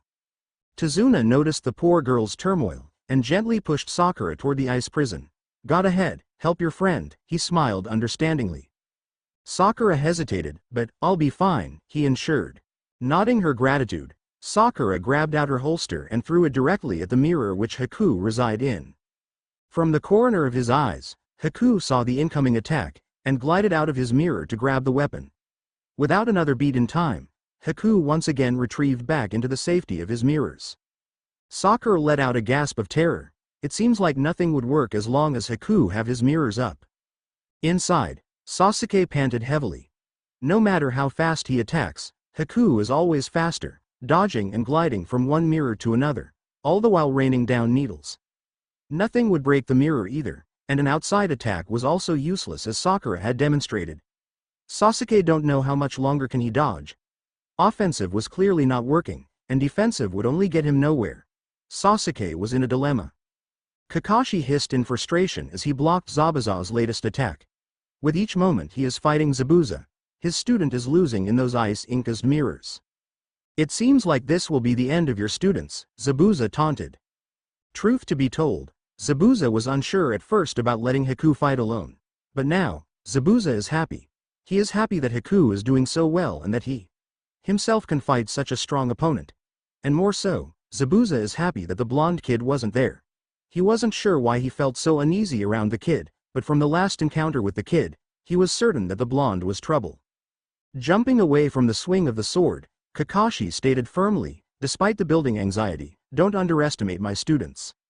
Sasuke, who is fighting your friend over there, is this graduating year's #1 rookie and the last member of the Uchiha clan. Sakura is the smartest girl in her class, and Naruto," Kakashi grinned. "Naruto is Konoha's most surprising ninja." Almost as if it was a signal for Naruto's entrance, the hero of the story appeared. "The hero is here," Naruto shouted, jumping out from the smoke. Zabuza snapped his head toward the appearing menace. "It's that brat." Not forgetting the encounter, and how troublesome the blonde can be, Zabuza, taking everyone's temporarily surprised state, and threw his shurikens at Naruto. Clearly unprepared, Naruto could only watch as the weapons approached him. Unknown to the onviewers, Naruto was ready to perform Kawarimi no Jutsu, but was denied the chance as Haku's needles intercepted the attack. "What is the meaning of this, Haku?" Zabuza glowed slightly. Haku glide out of his mirrors. "Please, Zabuza-sama, let me take care of him." Never one to see Haku requesting, wanting to fight someone bad enough to intercept one of his own attack, Zabuza hesitatively agreed. Turning back to the blonde, Haku discovered that Naruto had sneaked into this mirror prison. What is Naruto-kun thinking? Inside the prison, Naruto stood next to an exhausted Sasuke. "Are you alright, Teme?" Sasuke looked incredulity at the blonde. "Dope, what are you doing here?" "I'm here to help you, Teme," Naruto glared. "Inside?" Sasuke snorted. "You're just more trouble." Naruto hissed a bit, and claimed haughtily, "We'll see about that. Kage Bunshin no Justu." Several shadow clones appeared. "Let's take those mirrors down." Naruto, wait. Sasuke cried out, "Don't." But it was too late. The shadow clones attacked, only to be repelled. As one shadow clone jumped upon the mirror in which Haku resided in, he whispered, "Haku-kun, I need you to knock Sasuke out. I have something important to discuss with you." Haku's eyes widened. What exactly is going on here? Although Naruto was now fighting in the opposite side of the field, Haku trusted his new friend. Giving Naruto the slightest of a nod, Haku jumped rapidly among the mirrors, aiming for the black-haired boy. Sasuke cursed. His opponent is taking things seriously now that Naruto had entered the battle. Dodging no longer seems to be an option. In circumstances like this, under pressure to dodge, protect a teammate, and take down the enemy, something happened. Something unexpected. For the first time, Sasuke was able to see his opponent's movement. His eyes were able to follow and detect his red eyes. Sasuke had awoken his bloodline. Haku watched, astounded that an untrained fledgling was able to awaken his bloodline. But that does not stop Haku's attacks. He needed to knock the Uchiha down. Naruto frowned inwardly. Although he is happy for his teammate for awakening his bloodline, it puts a problem in Naruto's plan. Naruto had hoped that they were able to out Sasuke earlier in the battle, giving Haku and him enough time to diverse a plan to occupy Zabuza and Kakashi-sensei long enough for his fox to bring the body. Now, however, it would take more effort to knock Sasuke out. Naruto just hoped that there is still enough time to stop Kakashi-sensei from using the Chidori. Throwing Haku a subdued look that said, "Attack me," Naruto made himself the target, standing the center of the prison. Haku was confused by the change of instruction, but did as Naruto had requested. Throwing his needles straight at the waiting blonde, Haku prayed that Naruto-kun knows what he is doing. The red orbs followed the movements. Sasuke saw the direction of the needles. Unsure, not even thinking, Sasuke threw himself in front of Naruto. The needles pierced his body. Saw Sasuke. Naruto faked disbelief. Why? How'd I know, dope? Sasuke coughed. My body just moved on its own. Naruto cradled his teammate gently. I promise that I won't die until I kill him, that man, my brother. Sasuke grinned in pain, but, promise me, that you'll live. Naruto nodded. Regardless of acting, the speech still warmed Naruto's heart. It's good to know that at the moment, in the past, Sasuke had considered him as a friend, a brother almost. Sasuke closed his eyes, his conciseness faded. Naruto laid the boy down softly on the ground. Rest, Sasuke-kun. Everything will be alright. Standing up, Naruto called Haku out. He's alright, you know, Haku stated. Naruto nodded. I know, but that's not the most important thing right now. Haku stared. What are you planning? I had sent one of my fox to kill Gato. He was going to double-cross you anyway. Naruto explained. My fox will bring the body here, along with your payment. Looking at the silent boy in front of him, Naruto continued. Without an employer, you have no reason to fight us. Take the money and go. Haku concurred slowly. We need to stall Kakashi-sensei and Zabuza though, Naruto added. I know that Zabuza won't win against Kakashi-sensei. We need to stall them long enough for my fox to bring the body. How? Haku asked. I don't know, Naruto confessed sheepishly. I haven't thought that far yet. Haku giggled at his friend's antic, before turning serious again. The mist, we could use it to our advantage. We can. Trade partners, Naruto interrupted. Haku looked startled. But Zabuza-sama is powerful. Are you sure you can take him on? We don't need to win, we just need to keep them busy enough, Naruto confirmed. You can trap Kakashi-sensei in this ice prison, while I'll just make sure to stay alive long enough. Exchanging nods, both boys parted their ways. The mirrors faded away as the boys darted out. Naruto just managed to intercept Zabuza's water dragon with an onslaught of shuriken, while Haku's mirror once again erupted around Kakashi, trapping him within. Both Junin was surprised by the change in development, but wasn't given any time to think, as both boys rained down one attack after another upon them. They are buying for time, and it's time they will get. The brown fox, whose name was Nyx, was running as fast as he can toward the bridge.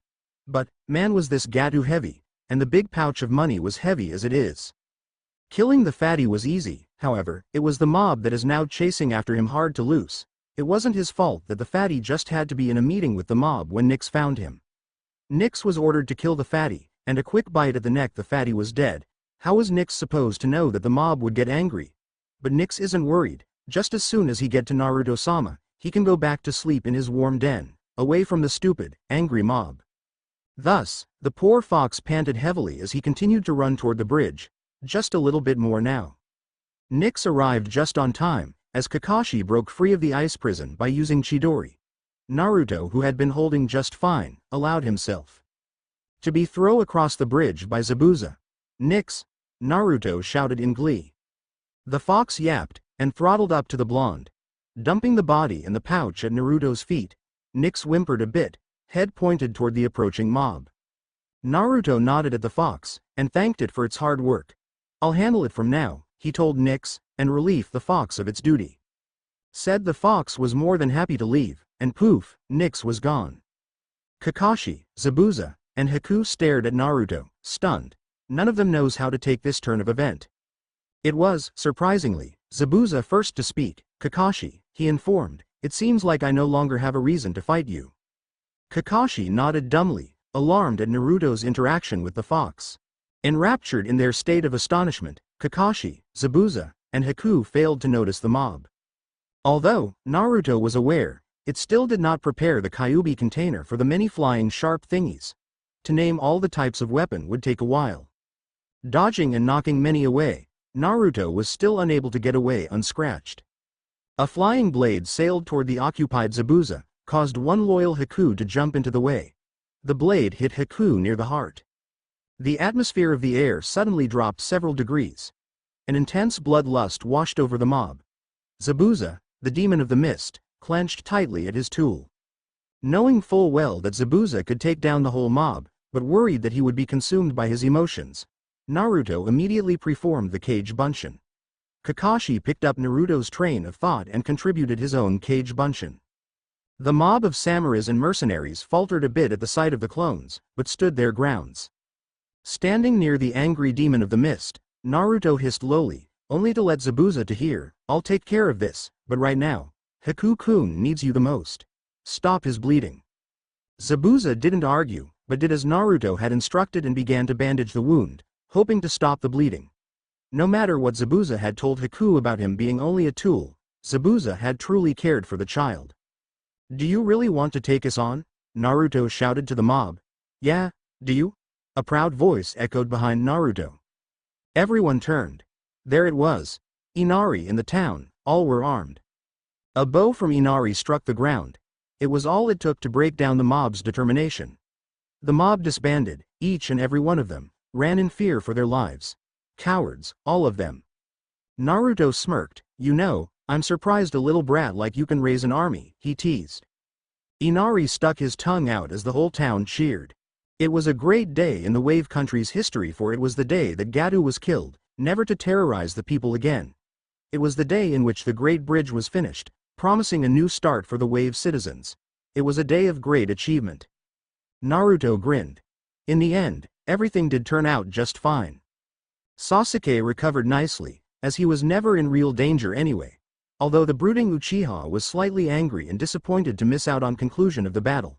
Naruto made sure Sasuke was given the censored version of what happened, and since the mist had covered the battlefield, Sakura was unable to catch most of the events that took place.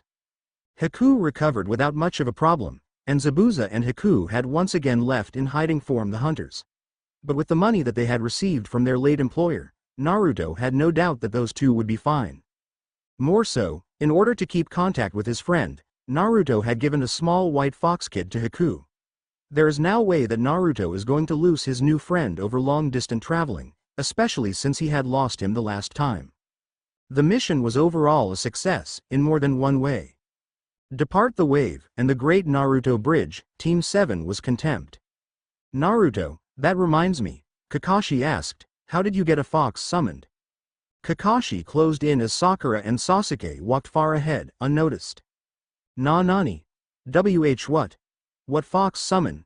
Naruto laughed nervously, they aren't summoning, the foxes just likes me, he lied, I've been friends with Nyx since I was a kid. He just doesn't like to come out a lot, though. Eyeing Naruto with suspicion, Kakashi didn't say anything else. Mentally, Kakashi noted to talk to Hokage-sama about this. Now where was he in Icha Paradise? End. Phew. Finally finished this chap. Tamari and Gaara gonna come in next chapter, yay. You may not know this, but Gaara is one of my fav character. Can't wait till the exams start. I thought Nyx would make a cute fox name, nay? Lucky Haku? I want a fox kit. The reason I made sure Naruto and Haku keep in contact is because Haku is need later on. Can't call in friends if you don't know where they are, can you? Oh, Kakashi is suspicious. Don't worry.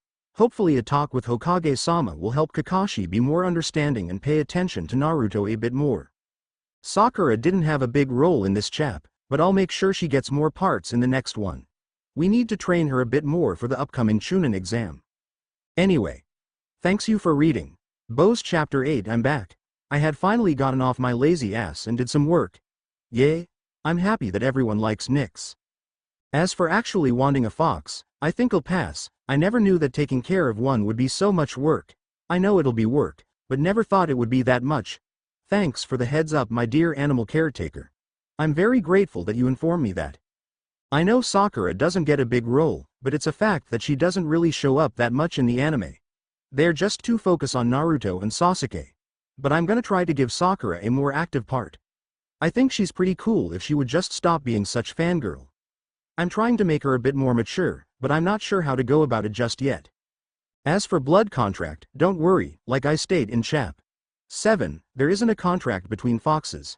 Nyx was so confused to see Naruto. The only reason Nyx came it was because of Kyuubi.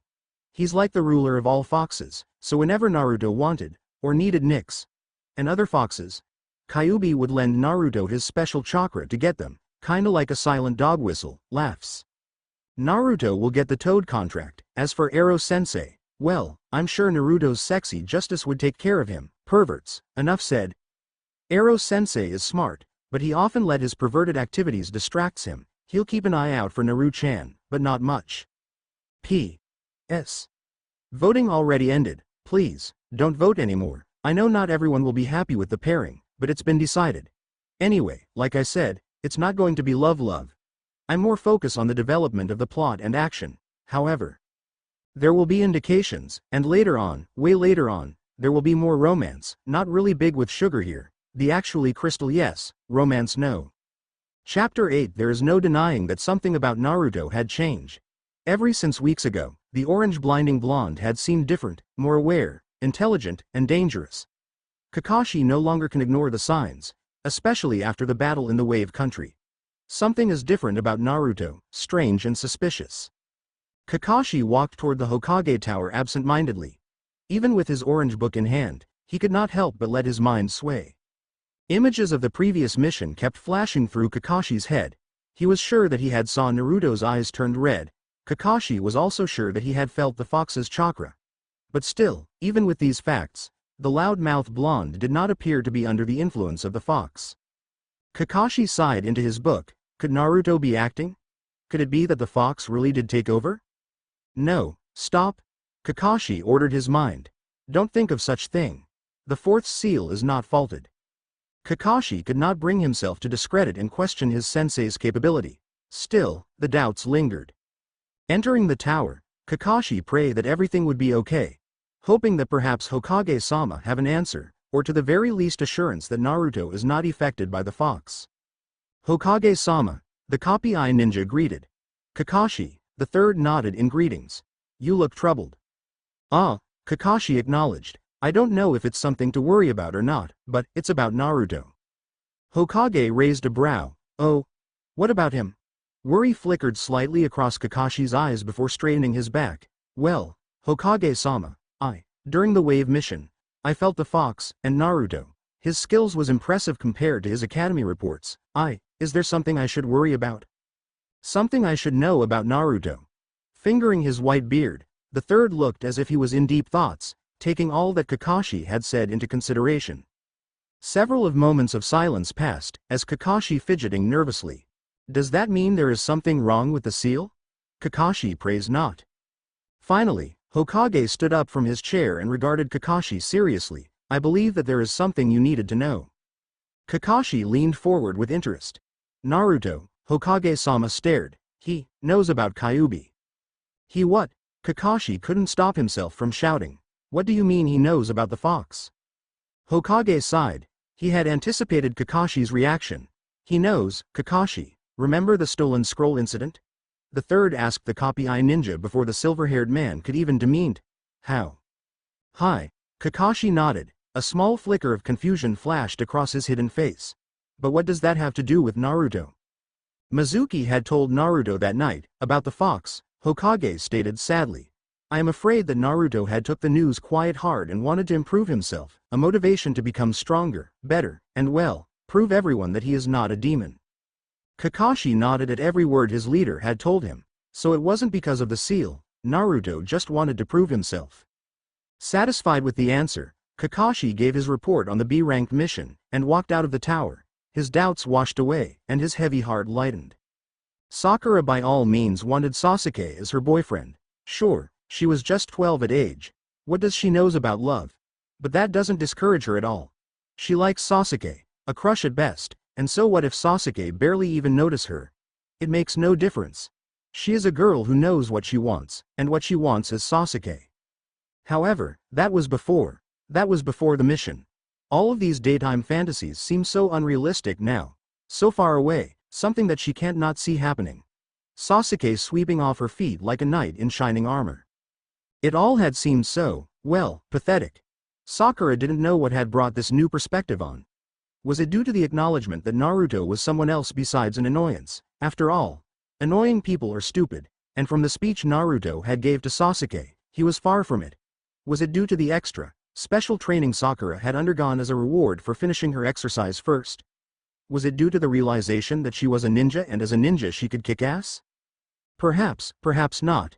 At some level it was due to all of them, at another. The harsh words echoed in her mind.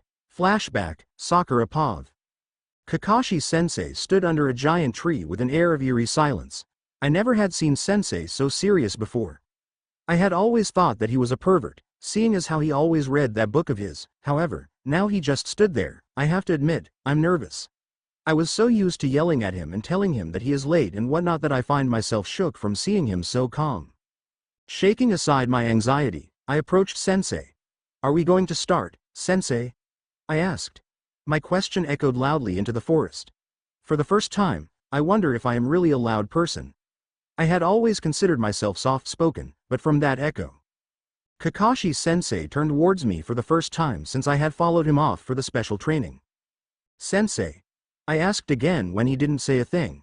Finally, after what seems like an eternity, Kakashi Sensei opened his mouth to speak. What he said to me was something I will never forget. Why bother? Nani? I stared, slightly taken back by his question. Why bother, Sakura? He repeated. Why bother to train? It would be a waste of time for both you and I. I was stunned. What do you mean, Sensei? I almost cried. You heard me, Sakura, he said. There is no need for me to train you. In case you haven't realized, Sakura, you are not cut out to be a Konohana's ninja. Looking right into Sakura's eyes, Kakashi stated firmly, almost accusingly, all you care about is boys, Sakura. As a ninja you should have focused more on your training, instead of chasing after Sasuke. But then again, you are not fit as a ninja now, are you? You are useless, Sakura, and seeing on how you let your love interest dominate your life, there are no need to train you. In fact, there is no need for you to be a kunoichi of Konoha either. If you are not serious about this, then after this mission I want you to go home. After that Kakashi Sensei left. With a flash of yellow and orange, Sensei disappeared. End of Sakura's Pav. End of flashback. After that the pink-haired kunoichi had taken her duty seriously. She had trained as hard as she could. Although Sakura had yet to give up completely on Sasuke-kun, in time, perhaps, one day she will. Walking down the streets of Konoha, Sakura grinned happily to herself. It was a beautiful day, and she had just finished her training for the morning. As Sakura turned on the corner of the street, a small object or person blurred in front of her, appearing out of nowhere. Reflexively, Sakura jumped back a bit from the fast-approaching thing. Her hands shot out and without a moment of delay, Sakura caught the blur by the collar. Hey, what gives? The blur shouted. Sakura looked down. It was a small boy. Let me down. The boy struggled in Sakura's iron grip. Let go. Looking down, Sakura glared at the rude child. Watch it, Sakura shouted at the little boy. The boy stopped struggling and glared back. You are the one who should watch where you are going, the boy sneered. Sakura's eyebrows twitched. What a rude little brat. Just as she was about to teach the rude boy a lesson, a familiar voice interrupted her, cutting into the air. That's enough, Konohamaru, the dark figure smirked. I think you should just apologize, it'll save you a lot of pain. Sakura turned to face Naruto, or who she thought was Naruto. Naruto, Sakura whispered in awe. The figure before her was dressed in black, or was it just a really dark form of blue? The voice was calm, quiet but firm. Could it really be her teammate? Sakura-chan. Naruto gave her a fox grin, and motioned her to let Konohamaru go.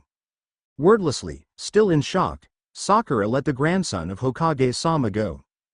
Konohamaru jumped down and stick his tongue out at the pink-headed girl and ran to hide behind Naruto. Sorry about that. Naruto threw Konohamaru a warning glare at the hiding boy. We were playing ninja and he must have not seen you. The only answer Sakura gave was a curious look at the phase, playing ninja. Nodding, Sakura broke her shock stance. Looking over her once orange-loving teammate, Sakura voiced her confusion. So, Naruto. What's with the black? Naruto looked at himself and shrugged casually. All my clothes are dirty. Sakura took the answer but was skeptical. Deciding to change the topic, Sakura smiled brightly at the three kids behind Naruto and introduced herself. Hi, I'm Naruto's teammate. Sakura. Ooh, Konohamaru suddenly exclaimed. Are you Naruto? Nichan's Konohamaru trailed off as he held out his pinky in the indication of girlfriend. Sakura blushed a deep red, while Naruto laughed. No, Naruto said in between laughter. We are not like that. We are just friends, the blonde assured the kids. Konohamaru looked slightly disappointed before brightening up and proclaimed in a loud voice. Yeah, I knew that. I mean, Naruto Nichan wouldn't like flat-chest girls. I mean, she's not even pretty-looking or nice. In the back of his mind, Naruto could almost see Kyuubi rolling on the ground with tears, the fox's laughter ringing in his ears. However, Sakura did not find the comment very funny, and the embarrassed red that was once on her face turned an angry crimson. Konohamaru, sensing a raise in killer intentions, turned slowly, almost in fear, to see the growing pink demon behind her. With a yap, Konohamaru took off, with Sakura hot behind his trail. Konohamaru wasn't looking at where he was running. It didn't matter, as long as he don't get caught by the scare-mad lady behind him. He didn't care if he run out of Konoha. So naturally, when one is not watching where one is going, you tend to crash into something, or someone in Konohamaru's case. Konohamaru tried to stop himself on time, however, the collision was unavoidable. Thump. Kankuro had just entered the Leaf Village when he was suddenly slammed into. Growling in annoyance, Kankuro lifted the brat who had collided with him roughly. Watch where you are going, brat, he hissed. The small boy gulped as Kankuro's painted face became visible. Kankuro smirked. Oh, the joy of having a painted face. Well, aren't you going to apologize? Kankuro taunted. The boy shivered at Kankuro, and even more so when Kankuro purposely shone his sharp teeth. Let him go. Sakura was chasing Konohamaru when the poor boy crashed into a purple-painted foreigner. It was Konohamaru's second crash of the day. At first, Sakura didn't seem very worried about the crash. After all, the boy deserved it for calling her ugly. However, when the foreign nin had lifted Konohamaru roughly, Sakura's inner being began to shout. Sure, Sakura might not like the kid very much for his comment, however, he was still a citizen of Konoha, and no one mess with her people. Let him go. Sakura shouted at the foreign nin. The painted nin sneered at Sakura rudely. Let him go, he mimicked. Are all you leaf nins so pathetic? Sakura growled as inner Sakura waved, fight, fight, fight, banners in her head. A blonde girl beside the painted nin glanced behind Sakura nervously before snapping at her partner. Kankuro, we are not here to cause any trouble. Kankuro humphed at the blonde girl. I'm not causing any trouble. I just want to teach these weaklings some lessons, Tamari. Weakling. Inner Sakura screeched in outrage. Who is he calling a weakling? Needless to say, Sakura was deeply angered. Kankuro didn't even see it coming. Sakura had struck, punching Kankuro right in the face. The punch was powerful, no doubt, for Kankuro flew back a good 3 feet. Konohamaru was dropped at Sakura's feet. There was a long moment of silence as everyone gawked at the enraged Sakura. Naruto was impressed. Never in his wildest dream that Sakura would improve so much. He had hoped that Sakura had took his words to heart when he had pretended to be Kakashi-sensei and lectured the poor girl. Harshly lectured, mind you, however, that punch. It was powerful, extremely powerful, Naruto thought in disbelief. Meanwhile, Kyuubi snickered in Naruto's head. You should be careful not to get her angry at you then. Absent-mindedly, Naruto nodded mentally in agreement. He would not want to be at the end of those punches. Naruto slighted a bit as he felt eyes staring at him. Looking around, Naruto had hoped to see Gaara hiding somewhere in the trees. However, when Naruto failed to find Gaara, his attention shifted to the other set of eyes he felt staring. To his surprise, it was Temari's eyes. Looking right into Temari's eyes, Naruto was shocked to see fear. Was it always there, even the first time we met? Naruto asked. Kyuubi shrugged. I don't know, but it's almost like she knows that there is something more inside of you. Perhaps she could recognize my presence? Naruto narrowed his eyes dangerously. Perhaps, but if that's so, we will need to keep closer eyes on her. I don't want anyone to know about you just yet. Intensifying his glare, Naruto sent the poor shaken girl a frightening look before turning his attention to the recovered Kankuro. Kankuro winced lightly as he climbs to his feet. The punch had done its job, he could feel a bruise forming. Hissing darkly, Kankuro stepped forward toward Sakura, intending to give her a piece of his mind. Just as Kankuro was about to throw his own punch, a flying rock interrupted his advancement. In shock and from the impact of the small pebble, Kankuro grabbed his wrist in pain. Sakura looked up. In the tree was Sasuke. Sasuke! Sakura shouted in joy. Sakura couldn't help but think that she knew her Sasuke would save the day. Teme! Kankuro growled. Who do you think you are? Yet before Kankuro could say another word, the wind swirled, and Gaara had appeared. Stop, Kankuro, the red-haired boy ordered coldly. You are making a fool out of yourself in our village. If there is another word out of you, I will kill you. At this Kankuro paled. Family or not. Sasuke looked beside him in shock, as did Sakura. They had not sensed Gaara at all. Teleporting down to the ground, Gaara glared at his siblings and commanded, let's go. The other two sand nins followed. Wait, Sakura screamed after them. Gaara halted but didn't turn. It was Kankuro who sneered what is it, at Sakura. You are not from our village. Do you have permission to be here? She asked. Temari snorted. You are rookies, aren't you? Don't you know anything? Sasuke frowned as Sakura looked flustered. You are here for the Chunin exam, aren't you? Naruto spoke for the first time. It was a statement. Temari nodded slowly, and looked away. Something about Naruto disturbs her. Sasuke and Sakura stared at Naruto, surprised. He had been so quiet that they forgot he was even there. Well, then, Naruto grinned mischievously. See you around, Gaara. Gaara turned around in slight surprise. He didn't remember to give his name. Who are you? The sand demon holder asked. Naruto's grin widens, a friend of Shukaku. The sand nin's eyes widened in astonishment. Two pairs were in fear. Temari had never seen anything like it. The feeling, the warning. Temari shivered slightly as Naruto's eyes flashed red when he stared at her. As a fan user, Temari had learned to communicate with the air, wind, and from the pieces of warning the air had gave her. Temari knew that the blonde boy was more dangerous than he looked. However, the scariest thing was, the boy was considered more dangerous than Gaara.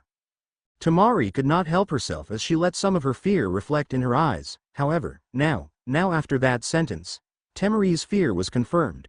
The boy was dangerous, and if he is to be an enemy, forget about the plan. She feared that they wouldn't even make it out alive, fighting or retreating. I hope we met again in the exam, Naruto continued as he walked away, motioning Konohamaru and gang to follow. Gaara stared after the departing Naruto. I hope so too, and then he too departed. All this while, Sakura and Sasuke stood there in confusion. What is going on? Questions were running wild inside both ninjas' head. Who were those people? No, who is Shukaku? And what exam?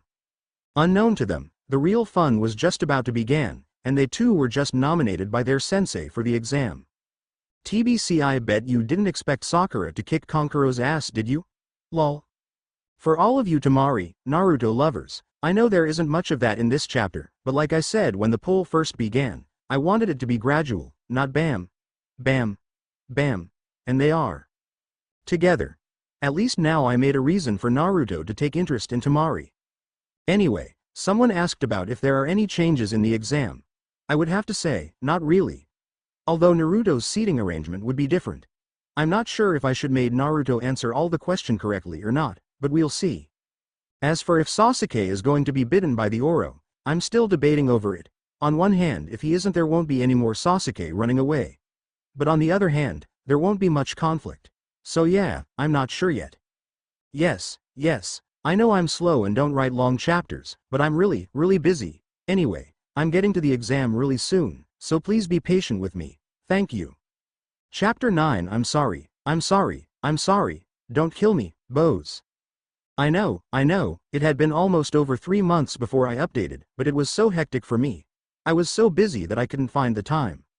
I swear, all the teachers are all meanie who are all waiting for the chance to give us lots of tests, quizzes, projects, and essays before break. These months were all work and no play for me. I had math competition and debate. So, yay, sorry, I'll work harder, and yay, hee hee. Chapter 9 The possibility and impossibility are irrelevant, for nothing is impossible and anything is possible. It was never the question of what if, instead, it is the question of when and how. Dreams do not come true simply because we wish it to be. We make our reality ours by our own two hands. Sasuke glared hotly at his reflection in the mirrors. The confused and frustrated look doesn't suit him, he declared. Yet despite what looks Sasuke thinks suits him or not, the emotions stayed upon his pale face. A growl threatens to erupt from his throat when the emotions refused to fade. Eyes flashing slightly red, as a side effect of awakening his bloodline, Sasuke slayed off to the far corner of his room, all the while a single name rings in his head: Naruto. A friend of Shukaku, Sasuke snorted. It was just like Naruto to answer with such a useless response. It basically tell the questioner close to nothing. However, at the same time, it was so unlike Naruto to elusive the red-haired nin of his question. In fact, since when can Naruto elude anyone? Naruto, Sasuke concluded, like an enigma, wrapped in riddles and boxed in a complex puzzle. Sasuke had taken a step forward into solving Naruto's cryptic puzzle, but was only to be pushed back 3 steps from the hidden riddles. Flopping carelessly onto his bed, Sasuke buried his face into his pillow and let out an angry muffled scream. A friend of Shukaku. Just who is Shukaku? And how does Naruto knows about Gaara and the Chunin exam? Clamming his anger and rapid heartbeat, Sasuke just hoped that his lazy sensei would nominate him for the exam. Kakashi stood before Hokage-sama with confidence and pride. I nominate Team 7, he stated casually and calmly. Are you sure? The third asked. They are just rookies, Iruka threw in his 2-cent worth, unable to stop himself, worried that his students would get injured. Guy nodded in agreement with Iruka. That's right, my eternal rival. As much as I admire your students' excellent youth, they're just rookies. I didn't even nominate my team until this year. Guy cried, doing the nice guy pose. Kakashi stared wordlessly at the third, completely oblivious to Guy's proclamation. I'm certain they're capable, he stated blankly as Guy sobbed of how cool and hit his rival is in the background. There is no doubt in Kakashi's mind. His team is more than qualified and ready for the Chunin exam. The third nodded at Kakashi's decision despite one overly motherly Iruka. If you are confident, third concluded with a finally puff of his pipe, please go inform your teams. Naruto was taking a risk and he knows it, so many things have changed since the last time around. But, Sakura gasped, are you sure we are ready, sensei? Kakashi shrugged nonchalantly and poofed off. The team stared at the now empty space in shock. What just happened? Naruto asked slowly. This had never happened before. What is he playing at? Naruto questioned. Perhaps to see all of our reactions, Kyuubi tried to suggest it, but could not sense the one-eyed Cyclops anywhere. Shrugging, not really caring if Kakashi was there or, Naruto began to walk off, muttering something about training and ramen for all of his teammates to hear. It had been months of thinking, debating, and planning. It took a lot of weighing the pros and cons, before Naruto had decided to take a risk. They will find out sooner or later, Naruto had concluded. It doesn't help the fact that his team has already become suspicious of him. It was a difficult decision. In fact, even with one single mistake there would be hell to pay. Taking a deep breath in, Naruto went to find Kakashi-sensei. Kakashi was surprised when he spotted the blonde-haired boy approaching him. Looking up from his book, Kakashi asked in mild curiosity, is there something you need? Naruto took a sharp inhale, before grinning nervously. Well, sensei, you see, there is something I think I needed to tell you. Kakashi swiftly put his icha away, and stared expectantly at the boy in front of him. Yes, I think we should discuss this to the fullest detail in front of the third, Naruto replied calmly. Narrowing his eyes, Kakashi hissed instead, who are you and what have you done with Naruto? Naruto snorted. He had figured as much. Kakashi-sensei would have overreacted. Nothing, the foxholder responded. I am Naruto. Just a boy no one really knows. Kakashi didn't comment, but agreed to Naruto's request nonetheless. The walk to Hokage's tower was painful quiet. Kakashi constantly threw suspicious look toward Naruto for every second or so. When the both ninja arrived at the tower, Naruto was the first to enter Hokage's office. "Ah, Naruto," the third grinned a bit curiously, "coming for a visit?" "Not a social one," Naruto replied casually, "business that's all." Kakashi stood tense at the response. He doesn't like it when something take him by surprise. Kakashi wasn't an Anbu for nothing, nothing could have gotten past him, nothing could have taken him from surprise. However, it seemed his student just did. "Well, what business?" Third asked calm, although unsure how to take Naruto's new behavior as. Naruto walked around the room before glancing at the two confused men. "Perhaps, we will discuss it when there are only the three of us," Naruto drawled out slowly. The third merely nodded, hiding his surprise at Naruto's ability to sense the hidden shadows of this office, and motioned the hidden bodyguards away. "Now, will you state your business already?" Kakashi glared, unable to contain his anxiety. Naruto laughed, "I figure as much." "Figure what?" Kakashi glared harder. "You are not as calm as you portray, sensei." Naruto grinned cheekily before turning to a serious demeanor. "I am certain that you are aware of my ceiling?" Naruto questioned both men. When received no reply, he continued, "However, what you are unaware of is that the ceiling also allows Kyuubi to communicate with his host." At this, one Kakashi Hitaki was left standing with an expression that we could only assume to be a mouth-gapping goldfish due to that accursed mask of his. "And what you are implying is that you have full access to Kyuubi?" the third questioned apprehensively. Naruto shook his head. "No, I said I can communicate with the fox, I never said I could access to Kyuubi." "So," a recovering Kakashi hissed, "what have the fox been telling you?" "Nothing much of the importance," Naruto joked in a serious tone, "mostly about how he wishes he could wipe out this pathetic town or that there is a smelly snake heading this way." The third raised a brow toward the snake part, while Kakashi tightened his fist at the reaction of destruction of the leaves part. "The fox should be destroyed instead," Kakashi growled. His eyes were on Naruto's stomach where the ceiling was. "Is the fox's fault that we lost so many lives?" Naruto shrugged. "Yeah, but from what I heard, it's the snake's fault that he lost his kits." "What do you mean by that?" "Nothing that you should be concerned with," Naruto snapped. "Now, our business," the blonde began, changing the topic. "You were probably wondering about my new behaviors these days." Seeing that Naruto will not explain his earlier comment any further, both men nodded toward Naruto's inquiry. "Yes, we are aware of your sudden change." Naruto grinned. "Good.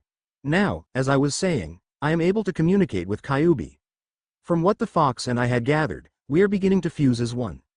Before anyone could interrupt, Naruto injected, "However, due to the ceiling, and the fact that I am human, the fox and I cannot completely become one and therefore, while he lives in me, I will only be able to inherit some small traits from him." "What traits?" came the demanded question.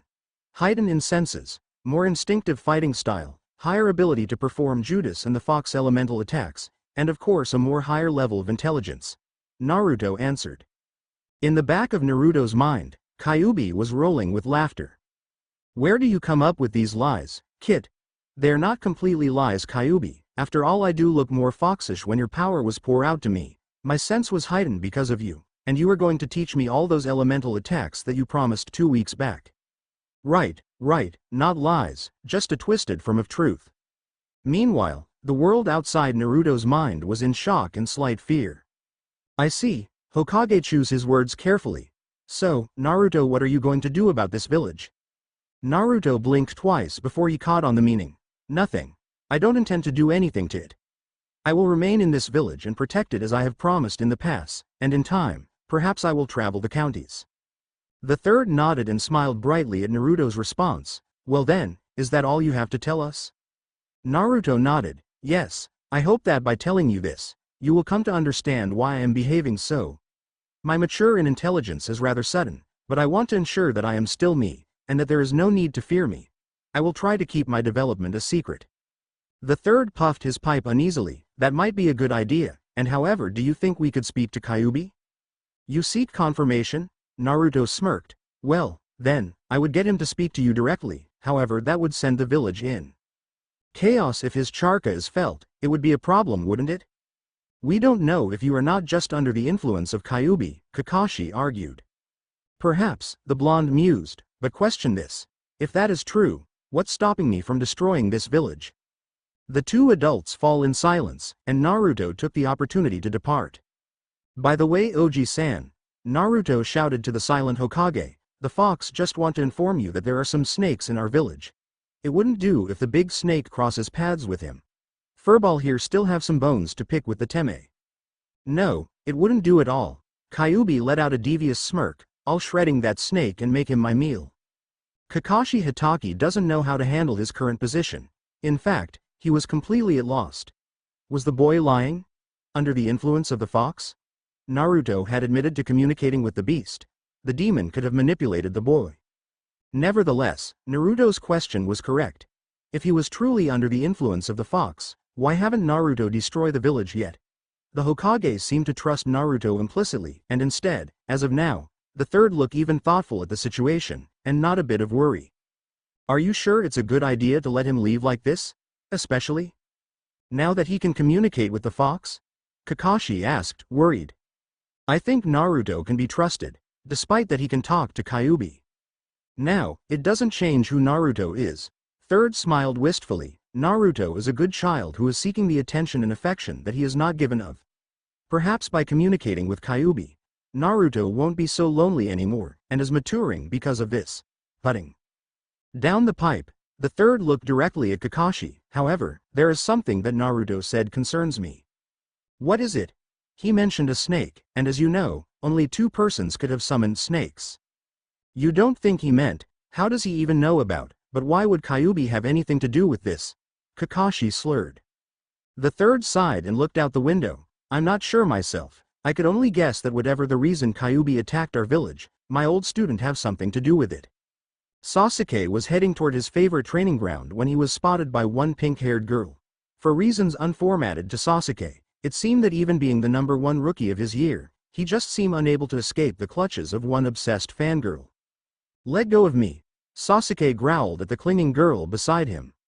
Sakura just smiled sweetly in return and tightened her hold. But Sasuke-kun, I haven't seen you lately. You just saw me this morning, yapped the poor boy. True, but I got something to tell you, and with that Sakura went, poof, in her place instead stood Kakashi-sensei. Kakashi-sensei. Yo, greeted the sheepish ninja. Sasuke glared, if that was a joke, it's not funny. Ah, well, don't be so mad, now, Kakashi grinned even wider underneath his mask. What do you want, sensei? Asked one annoyed Sasuke. Kakashi scratched his head nervously before explaining himself, rehearsing what he had as ordered by Hokage-sama. As you know, Naruto had been a bit different lately, Kakashi started, and well, he is going through a hard time. Hitting puberty does that to you like it is making you all brooding and all. Sasuke threw a hot glare at his teacher, and so, I want you to be nice to him and try to look out for him. Why should I care for that dope? Sasuke snorted. Now, Kakashi insisted, he is your teammate, and I want you two to try to get along. Looking away, Sasuke muttered, whatever, and left a pleased Kakashi behind. So, Naruto is maturing. Sasuke mused. Is that why he is so different lately? The unsaid question lingered in his head, somehow. Sasuke doubted that it was the true cause of Naruto's behavior. Naruto stared at the clouds above with little interest. Well, that went well, he said to Kyuubi. I don't know, they don't seem to buy the story fully. That's okay, as long as they buy some of it, it's fine for now. Are you going to save the old man this time? Kyuubi asked his host. No, some things, no matter how much I wanted it to, should not be changed. Kyuubi nodded in agreement with his kid. However, when that time comes, will you be able to stop yourself from saving him? I don't know, Kyuubi, I don't know. Sakura fidgeted nervously as the tower in which the exam was taking place came to view. She was nervous, more so than ever. Despite the fact that she had agreed to enter, she could not help but feel scared at the possibility of holding her teammates back.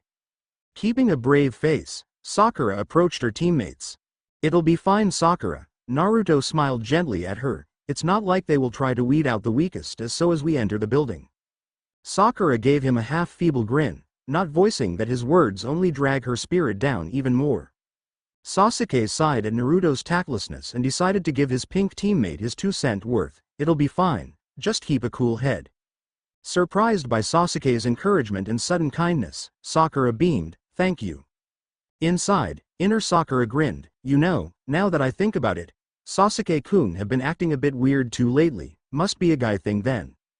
Without any further self-esteem and confident issues, Team 7 entered the building. It seems a bit odd, doesn't it? Naruto whispered to his teammates as they passed a large crowd of people, that the 300s are on the second floor. Immediately, warning bells began to ring in Sakura's head. It's an illusion, she replied at once. That isn't the right room. Should we go to the next floor then? Naruto questioned in fake confusion. Sasuke resisted the urge to roll his eyes at such stupid question. Of course, dope. Hey, don't call me dope, Teme. Naruto automatically fell back to his old routine. Sakura shook her head in defeat, and dragged both boys toward the stairs. Seriously, she mutters all the while underneath her breath, unaware that one bushy brow was captured by her beauty. It seems that all the pieces are in place. Kyuubi took the time to whisper to Naruto. Then let the game begin, replied Naruto, TBC, Chapter 10. Okay. Just wanna apologize real quick about how I haven't been around for so long, but I got lots of things to do and loose ends to tie around, and well, I'm graduating and college and applications and a good 4 of AP classes. One which is double class period cause it's science. Will make anyone crazy. Not to mention clubs and job and all, so yay anyway. Sorry. But I'm alive and I decided to make the plot really twisted. And yay, for the seating arrangement is important because for romance, Naruto have to be aware of Temari somehow, cause let's face it, if Temari doesn't make an impression, why in the world would Naruto be interested, or vice versa. Chapter 10. We live in between worlds. The truths and the illusions, but beneath it all, we live in ignorance. We see what we want, we believe what we see, and we want what we believe. We live a complex life, where the simplicity is overpowered by our complications. In our eyes there is only black and white, but in our lives there lies many shades of grays. Something had changed. It was too small to be noticeable, but when you spent a good part of your childhood competing with someone, their change, no matter how small it is extremely apparent to you. It makes you uneasy, for you have not seen your rival for months. Now, you don't know what caused this change, you don't know how it would affect you, and you don't even know if this change could be a considerable threat. It's a very vexing position to be in, but that's where Ino currently found herself, a vexing position. The waiting room was buzzing with noises. Almost every village had sent their best for the Chunin exam. Ino paced back and forth in front of her team, fuming at the possibility that Sakura, her rival, had become stronger and depended without Ino's help. Will you stop pacing? Shikamaru groaned as he shifted slightly in his corner. I can't sleep with you stomping around. Ino snapped her head towards the lazy genin. What was that? She almost screeched. How can you even think of sleeping at a time like this? Grumbling, Shikamaru turned away from the raging blonde, and sighed softly to himself, troublesome.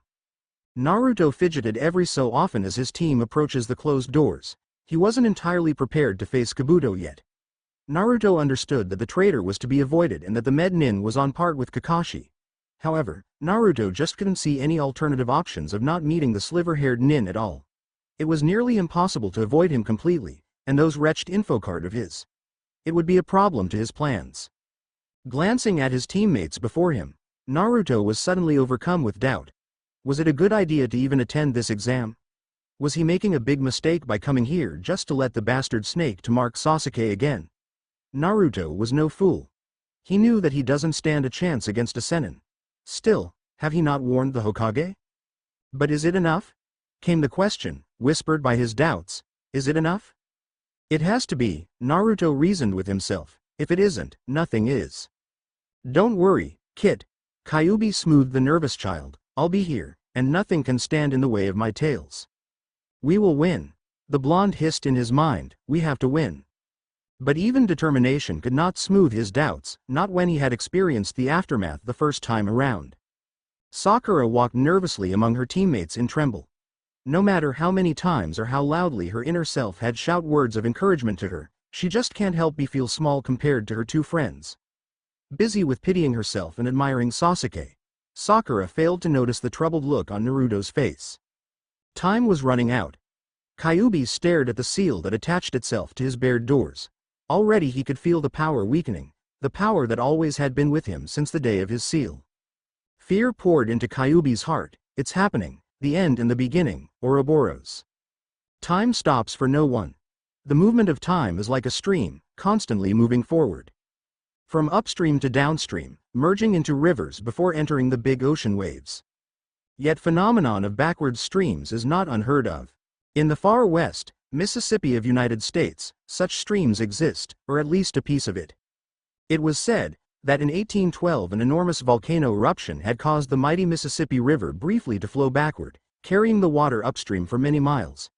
And while many would question the relevancy of streams with this tale of a brave, noble Jinchuriki who risked his life for his friends, the relevancy exists, for despite the backwards or forwards, time is always moving, fleeting, passing.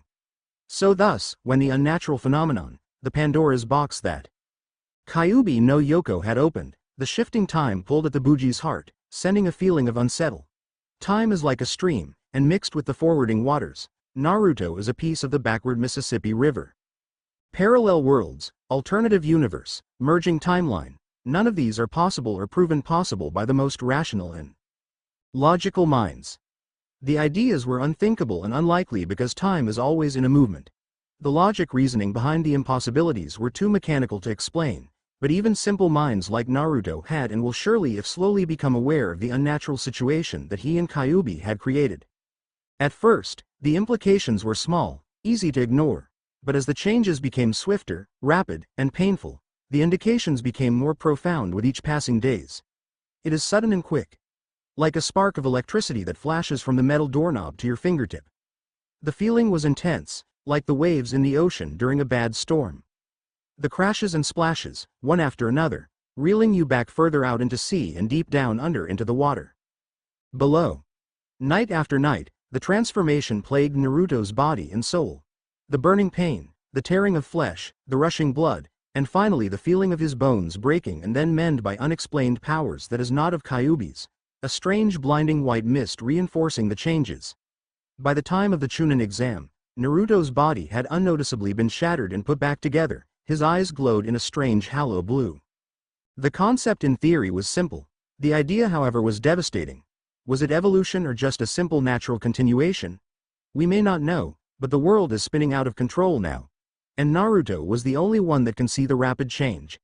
Every moment, flashes or glimpses of his future erupted without warnings. The images carries his death, his change, his soon-to-be future.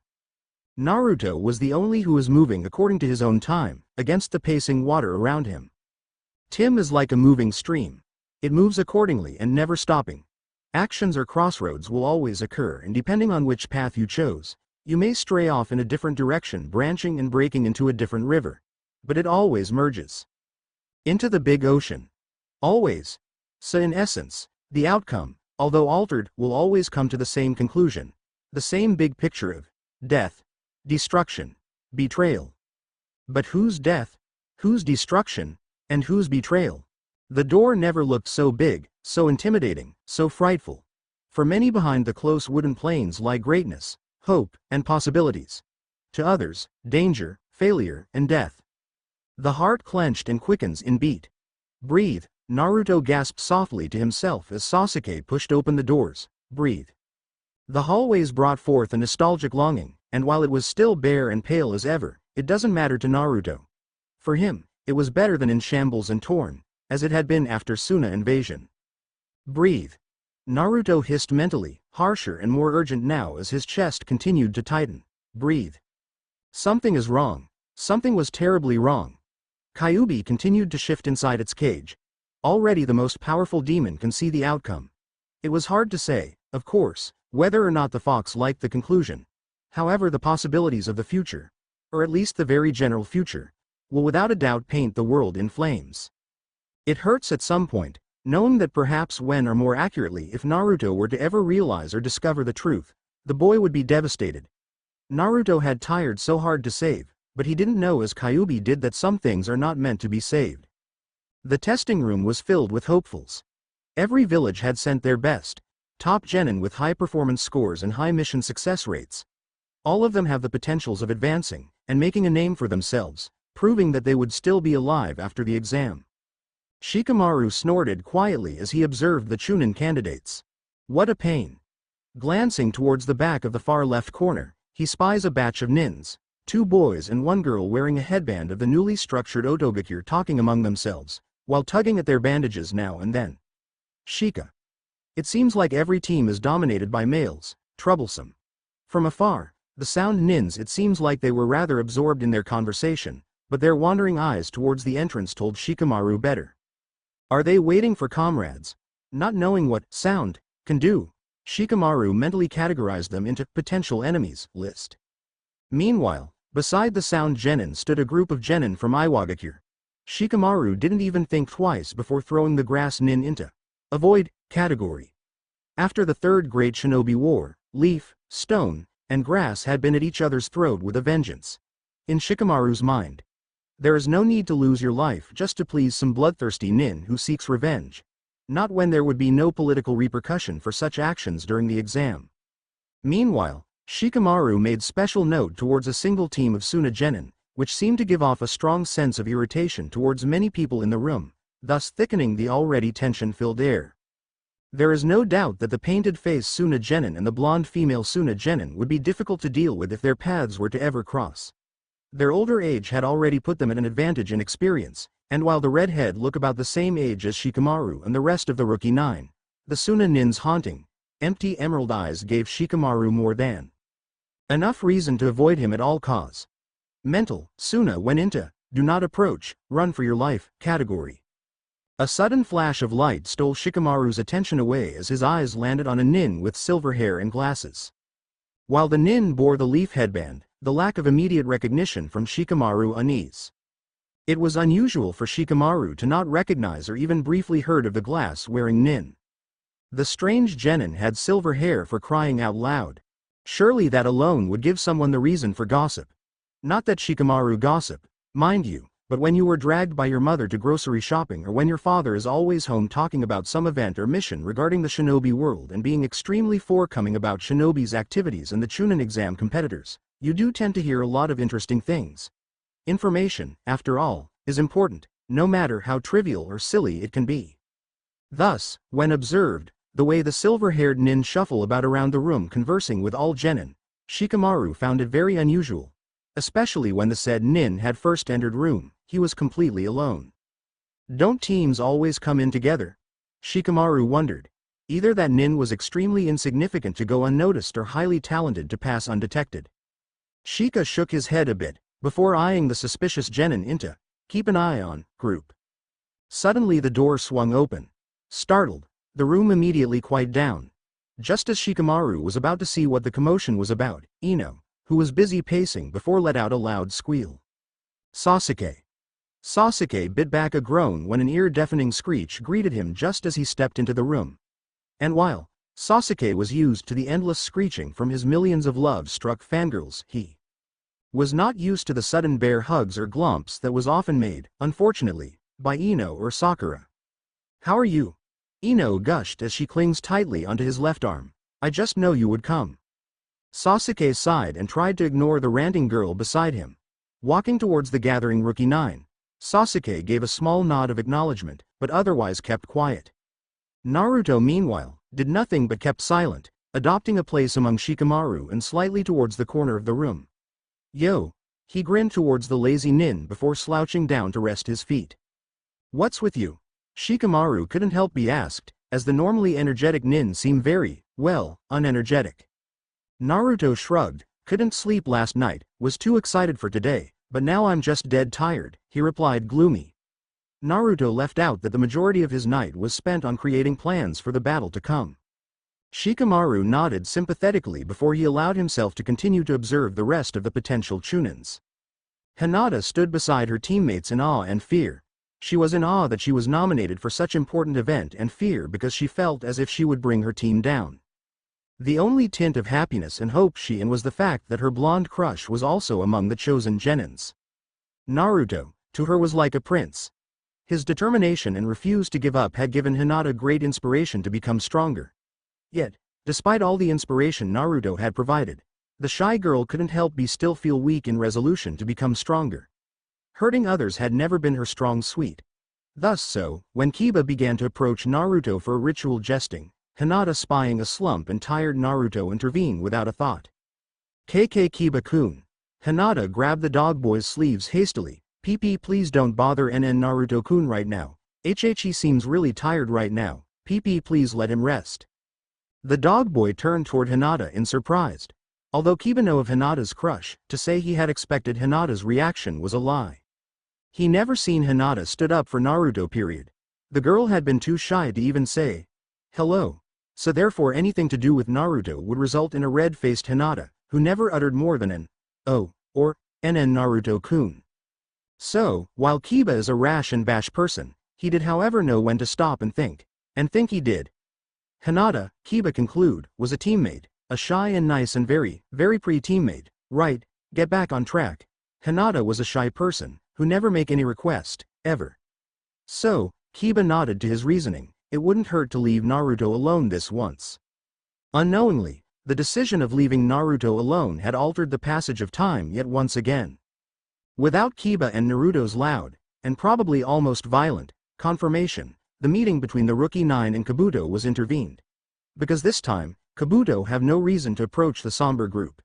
He has no excuses to calm them down. He has no distraction to allow him to present himself. And may it be Kami's will or destiny's gift. Kabuto shifted unease in his corner, not knowing how to approach the last, well, legally anyway, Uchiha. Slowly the room began to fill up until it became almost uncomfortably packed, jam-packed that is. Groaning in slight annoyance, Naruto got up from his spot and leaned onto the wall for more space. When is the examiner going to come? He grumbled out loud, mostly to himself. Just then, the loud door swung open with a loud, bam, black coat flashing. Ibiki entered the room. Behind him, 4A-N. That is the correct number, right? Don't remember, Shunins trotted, each carrying a handboard in their hand. All right, Gaki. The heavily scared man bowled. Find and seat. The exam begins now. If you are not seating in the next 15 seconds, you're out. Everyone scattered. Without thinking, Naruto launched to the first available empty chair he finds. It definitely wasn't his original spot, but here, he was sure that he would be able to find one of the hidden examiners. Not a glance was given to his teammate. Naruto focused his attention solely on finding his marked prey. Unaware, next to him, Temari fidgeted nervously under her calm mask. Everything about the blonde leaf nin makes her inner conscience ready to fleet. The wind under her skin swirled with unease and strangely as it sounds, peace. That itself was a juxtaposition that makes Temari a little bit more than put off at the mixed message she was receiving. Her wind seems to be torn between fearing the boy and loving him. Looking at the boy next to her, studying him as hard as she can't help but question why in the world did her wind tells her that the boy was dangerous on their first meeting. Sure, the boy's blue eyes held a bit hardness and have a haunting look to it, but who doesn't? They are shinobi for Kami's sake. Of course they all have to grow up fast. Kill or be killed. This Naruto boy didn't look dangerous. But he knows about Gaara's demon. He said he was friend with someone, or something that is familiar with Shukaku. Temari furiously told herself. That alone should be more than enough reason to label the boy dangerous. But looking at the boy, Temari began to garner some doubts. The boy just seems so, well, innocent, kind, and noble. He doesn't seem like the type that would snap and kill everyone in sight. But you'll never know, her mind whispered. We're shinobi after all, who knows what's behind the mask? Ibiki stood before the genin as slight glee. It's always so much fun to torture unfortunate souls. Sit down and pass your applications to the front row. Ibiki ordered. Yes, ordered. Ibiki don't do instructions, damn it. He orders. Be sure to write down the number that's on the corner of your table. We will hand out the written exam after we got all of your applications. After a brief and threatening run of the rules, the exam took off without too much of a problem. Not when you have already taken it before. The advantage was not lost to Naruto this time around, now that he actually knows the purpose of the exam. And while Naruto did debated on whether or not he should have done what he did in his past life, in the end, Naruto thought it would seem more fitting to actually do the work. It never hurts to try and see where his spying skills are. Discreetly, or as subdued as he could, he palmed the side of his head and mustered an oblivious bored face. Letting his eyes to glaze over, he raked around the room before he allowed his eyes to rest on a Fellow, Genin. Still, with a bored and dull face, Naruto forced himself to appear to be spacing out.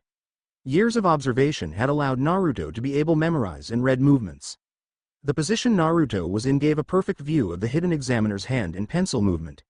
It would only take a matter of minutes to depict the correct words and answers. After his attended actions, Naruto waited a few more minutes before scribbling down the answers. Now all he has to do is wait. Bored and with nothing else to do, Naruto let his eyes wander. A gentle breeze caught his attention as he turned to find himself staring at Temari. Gaara's sister, his mind supplied. I remember a bit about her. She was definitely protective over Gaara, even if sometimes she doesn't even know it. Naruto recalling how Temari had stepped in front of him to save Gaara. How she was so willing to give her life for Gaara. Naruto never told anyone this, but Temari's action had left quite an impression on him. Call it jealousy or longing. But Naruto wished he have someone like Temari to protect him. Studying the girl, Naruto wonders exactly had he did to garner Temari's earlier reaction. It was almost as if Temari was afraid of him.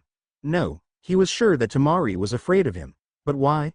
It didn't make much sense. It's not like he have ever done anything to her. Maybe she's sensitive to his demonic powers. She does have one for a brother after all. But still, to be looked at with such eyes coming from Temari, who he had always thought was spunky and doesn't bow down to anyone and occasionally had smack everyone, especially Shikamaru if Naruto remembers corrected of his past life. Around, it was weird. Even with Gaara, Temari occasionally used a firm and bossy tone. So it was definitely unusual and hard for Naruto to take in that Temari was afraid of him. Whatever makes her react this way, Naruto is going to find out. Ibiki took a long look at the room-filled genins. In all honesty, he personally thinks that less than half of them would pass his test. Already, he noted right off the bat of many amateur attempts of spying. Take the girl with the buns. Who would be fooled even for a minute? She had made it almost painfully oblivious with her constant head motion. The arching of the neck and head was a dead giveaway, not to mention her teammate, the one with the green spandex was hard to miss, especially when his eyebrows was going up and down like a freaking jumping caterpillars. And the Hyuga, both of them, was of course using their Byakugan. It's damn hard to miss when the veins are showing. Uchiha without a doubt probably is using his Sharingan, if his red eyes have any indication of it. Bloodlines, Ibiki thought, of course they would use it. Always looking for the easy way out. Dog Boy and Bug Boy probably used their animal friends to help them as Ibiki spies some bugs buzzing around and the dog on Kiba's head let out small barks. And the sound nins were defiantly listening to the scratches that were produced by the pencils. Nice trick, and finally the painted sand nin used his puppet no doubt. Does the kid honesty think that Ibiki wouldn't notice the weird behavior his man is exhibiting? Nevertheless, Ibiki was under strict orders to not go overly professional on the hopefuls. After all, if the exam was to go by Ibiki's standards, well, let's just say no one would pass. So, reluctantly, Ibiki bit back a groan of disappointment and marked off 5 points from each of the genin that he found fault in. If he can't kick them out, then may as well take off the maximum points as possible, just to make them sweat. Meanwhile, when looked to the next section of the room, Ibiki found himself slightly, very slightly mind you, impressed with the performance of the red-headed and blonde-headed sand group and the Uzumaki kid. Ibiki didn't know what just you the sand duo was using, but whatever it is, it was impressive, if it weren't for the tension it had created. If this was an actual mission, both of them would be discovered simply due to the power they were putting out. The Uzumaki kid, however, was a different story. If Ibiki wasn't known for his keen observation skills, the kid would have fooled him too. Clearly, the kid got talent. Further down back on the other hand, number 18, 136, and 78 out. The time passed rather slowly in that exam room. Quietly and painfully slowly. Finally, one by one, the pencils dropped and papers flipped. When the timer reached 0, Ibiki got up from his chair and shouted, "Time's up. Drop the pencil or you are disqualified." Even the most reluctant let their pencil fall. You will only have one chance to quiet before we give out the 10th question. If one of your teammates bails out, the whole team goes. Same thing happens if you get the question right or not, Ibiki informed before letting an evil smirk to grace across his face. If you don't take the question, you'll have to retake the exam next time. If you agree to take it and succeed, good for you, you pass. But, if you take the question and failed, you will be stuck as genin forever. Almost immediately the room exploded in shouts and protest. A nin from grass hissed, "You can't do that." Ibiki snorted before roaring, "Well, too bad, Gaki. I make the rules for this year's exam. So what I say goes." The room quieted down from the roar, but the unhappy mutters remains. "What about our remaining points?" one brave idiot asked. "It doesn't matter. Everything comes down to this last question," Ibiki told him fatly, all the while enjoying himself immensely on the inside. "But that's not fair." The idiot continued to protest. "Are you telling me that the 9 questions means nothing?" Annoyed, Ibiki snarled with glee, "Well, then boy, minus all your remaining points, now get out." It didn't take long before the teams began to drop like flies. Many teams left, in the end just as Ibiki had predicted, less than half of the people remained. Throughout the whole ordeal, Naruto didn't interfere.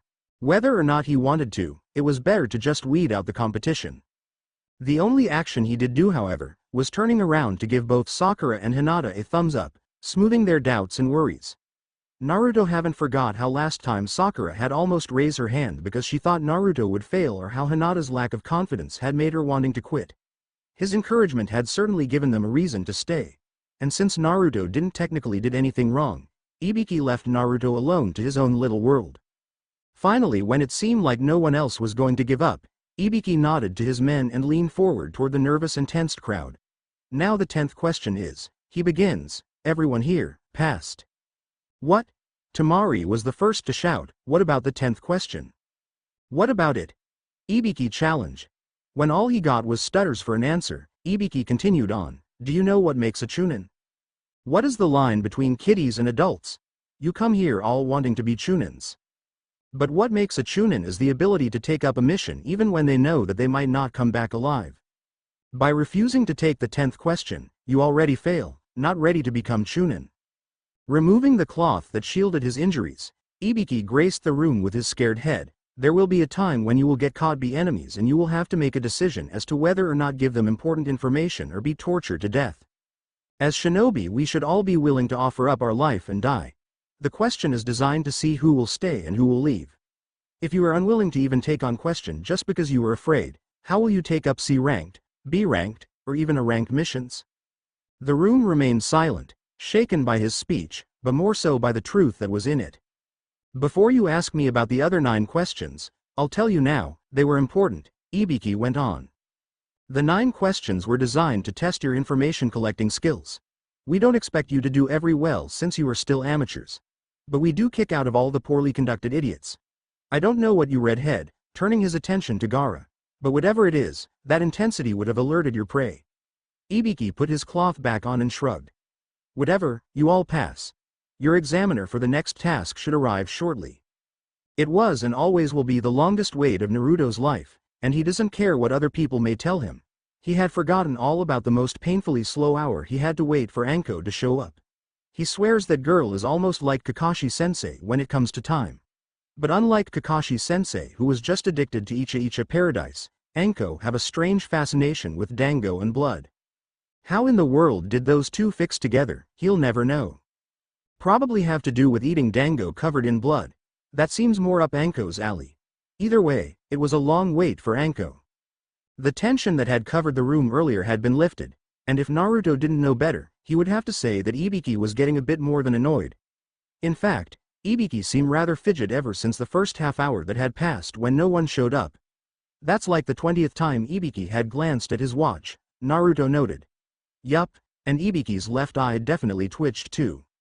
Anko was having a good day. The sun was shining, the birds were singing, and best of all, she have dango for the eating. Somewhere in the back of her mind tells her that she was forgetting something very, very important. But no matter. It surely can wait after she consume her delicious order of dango twice her weight. Just like Naruto consume his ramen or Itachi with his Pocky. It would be another half an hour before Anko realizes where she should have been. It would be another 10 minutes before Anko would actually show up. It would take about 15 seconds to scare the Chunin hopefuls shitless with her proclamation. "I'll cut them in half by the time I'm done." And it would probably take about 30 minutes for every one of the candidates to return back to the Death Forest with their life signed away. Oh well, there's always time. Anko thought as she took another bite into her dangos. Life is good. TBC Chapter 11. I have not given up on this story. It was just that after all the craziness of the manga, I have lost a lot of interest and stopped following the updates a long time ago. I also lost a lot of drive to write for the last few years due to personal reasons. I apologize for the wait. I will try to update as much as I can and at the very least complete the story. If not, I will put it up for adoption. Here is a sneak peek of what's to come in the beginning of the next chapter. People like to sprout proverbs and moral lessons like, cheaters never prosper, or, the nice guy never win, or even, do unto others as you wish do unto them. And while it's great lessons for civilians and the overall safe and normal people of the world, those who work in the shadows don't have such luxuries. For the sake of the majority, the few must dirty themselves into the darker end of moral and ethical ambiguity. So if one must, follow the proverbs and moral lessons.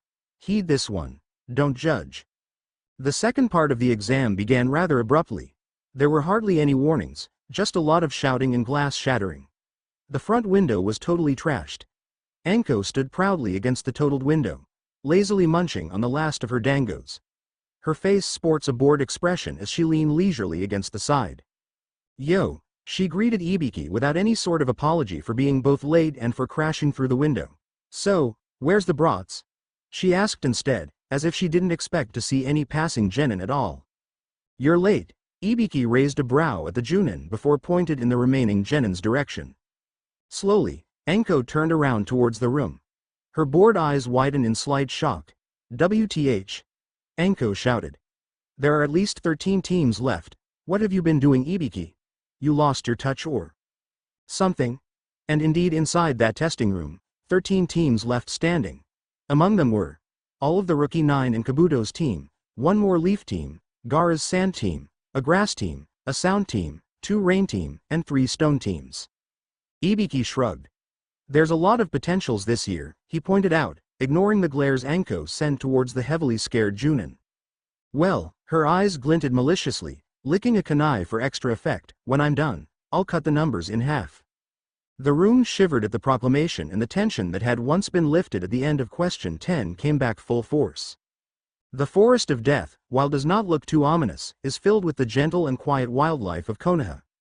If you believe gigantic spiders and killer bees, and man-eating tigers as gentle that is. Coincidentally, it was also the birthplace of Tora the cat. Once again, readers must ask themselves if there is a significance to this trivial facts. There is. Not many knows this. But before Forest of Death was fenced off to the public, one Kushina Uzumaki often venture into the deep wilderness to either blow off steam or due to Kyuubi's urgings. The fox apparently was not fond of city life and would often refuse to let Kushina peace unless she brings him into the forest once every 2 weeks. Kushina, who grew up in a land with little trees but plenty of water, took a liking to the vast greens and didn't mind too much. It was on these adventures that the animals who lived in the forest become more observant and dangerous. Every time Kushina used Shikara or Kyuubi's power within the forest zone, the life energies swirled and touched all that it had contact with. Slowly, the demonic aura twist and changed the animals, and Kyuubi was their master, so it wasn't a wonder that Team 7 never encountered any of the inhabitant of Forest of Death. Demon recognized demon after all. Kyuubi, who was awake this time around, crackled manically. Payback is a bitch. He hissed before sending a burst of his own energy outward, so small that no one noticed, but the orders were clear to those who had heard. Snake in the forest. Hunt it down. The headaches had faded into a dull pounding in the back of Naruto's head. His neck sore, and would painfully stiffen from the slightest movement. His temper too was in a constant flux. There are moments when he wanted nothing but to tear away at his teammates. Even as he trailed behind them, all he could think about is how wonderful it would feel if he just slide blade across Sakura's throat, let Teehee warm blood flow out of her neck and onto the forest floor. Or how amazing if he could dig out Sasuke's eyes and crush them. Let the last of the Uchiha die here and now. Then suddenly the haze would disappear, that the feeling of wonderment would turn into horror. Naruto shivers and breathes deeply, shaken, but the excitement was still there. What the hell am I thinking? I didn't came back here. Get stuck in my younger version just to kill my teammates. I am here to save everyone and change things. Naruto screamed in his head. Warily, he distanced himself a bit further from his teammates, unable to trust himself. An hour passed without any complaints. Vaguely, Naruto make a note of the difference this time around. Anko came late. We haven't stopped since entering the forest. No creepy snake guy in sight. I wonder. Things were changing. Naruto noted with glee. Don't be too happy. There is a price for everything Kyuubi worn in sorrow. But Naruto was too happy to pay any attention. After a few minutes, reason took a leave and the need to flood the forest floor red came back once more. I'm sorry if this is so short, but I just got back on the horse on this story and Naruto in general. Things will progress differently from canon from here on out. Like I said, I will try to get my muse back and hopefully update more regularly until I complete this story. No promises thought.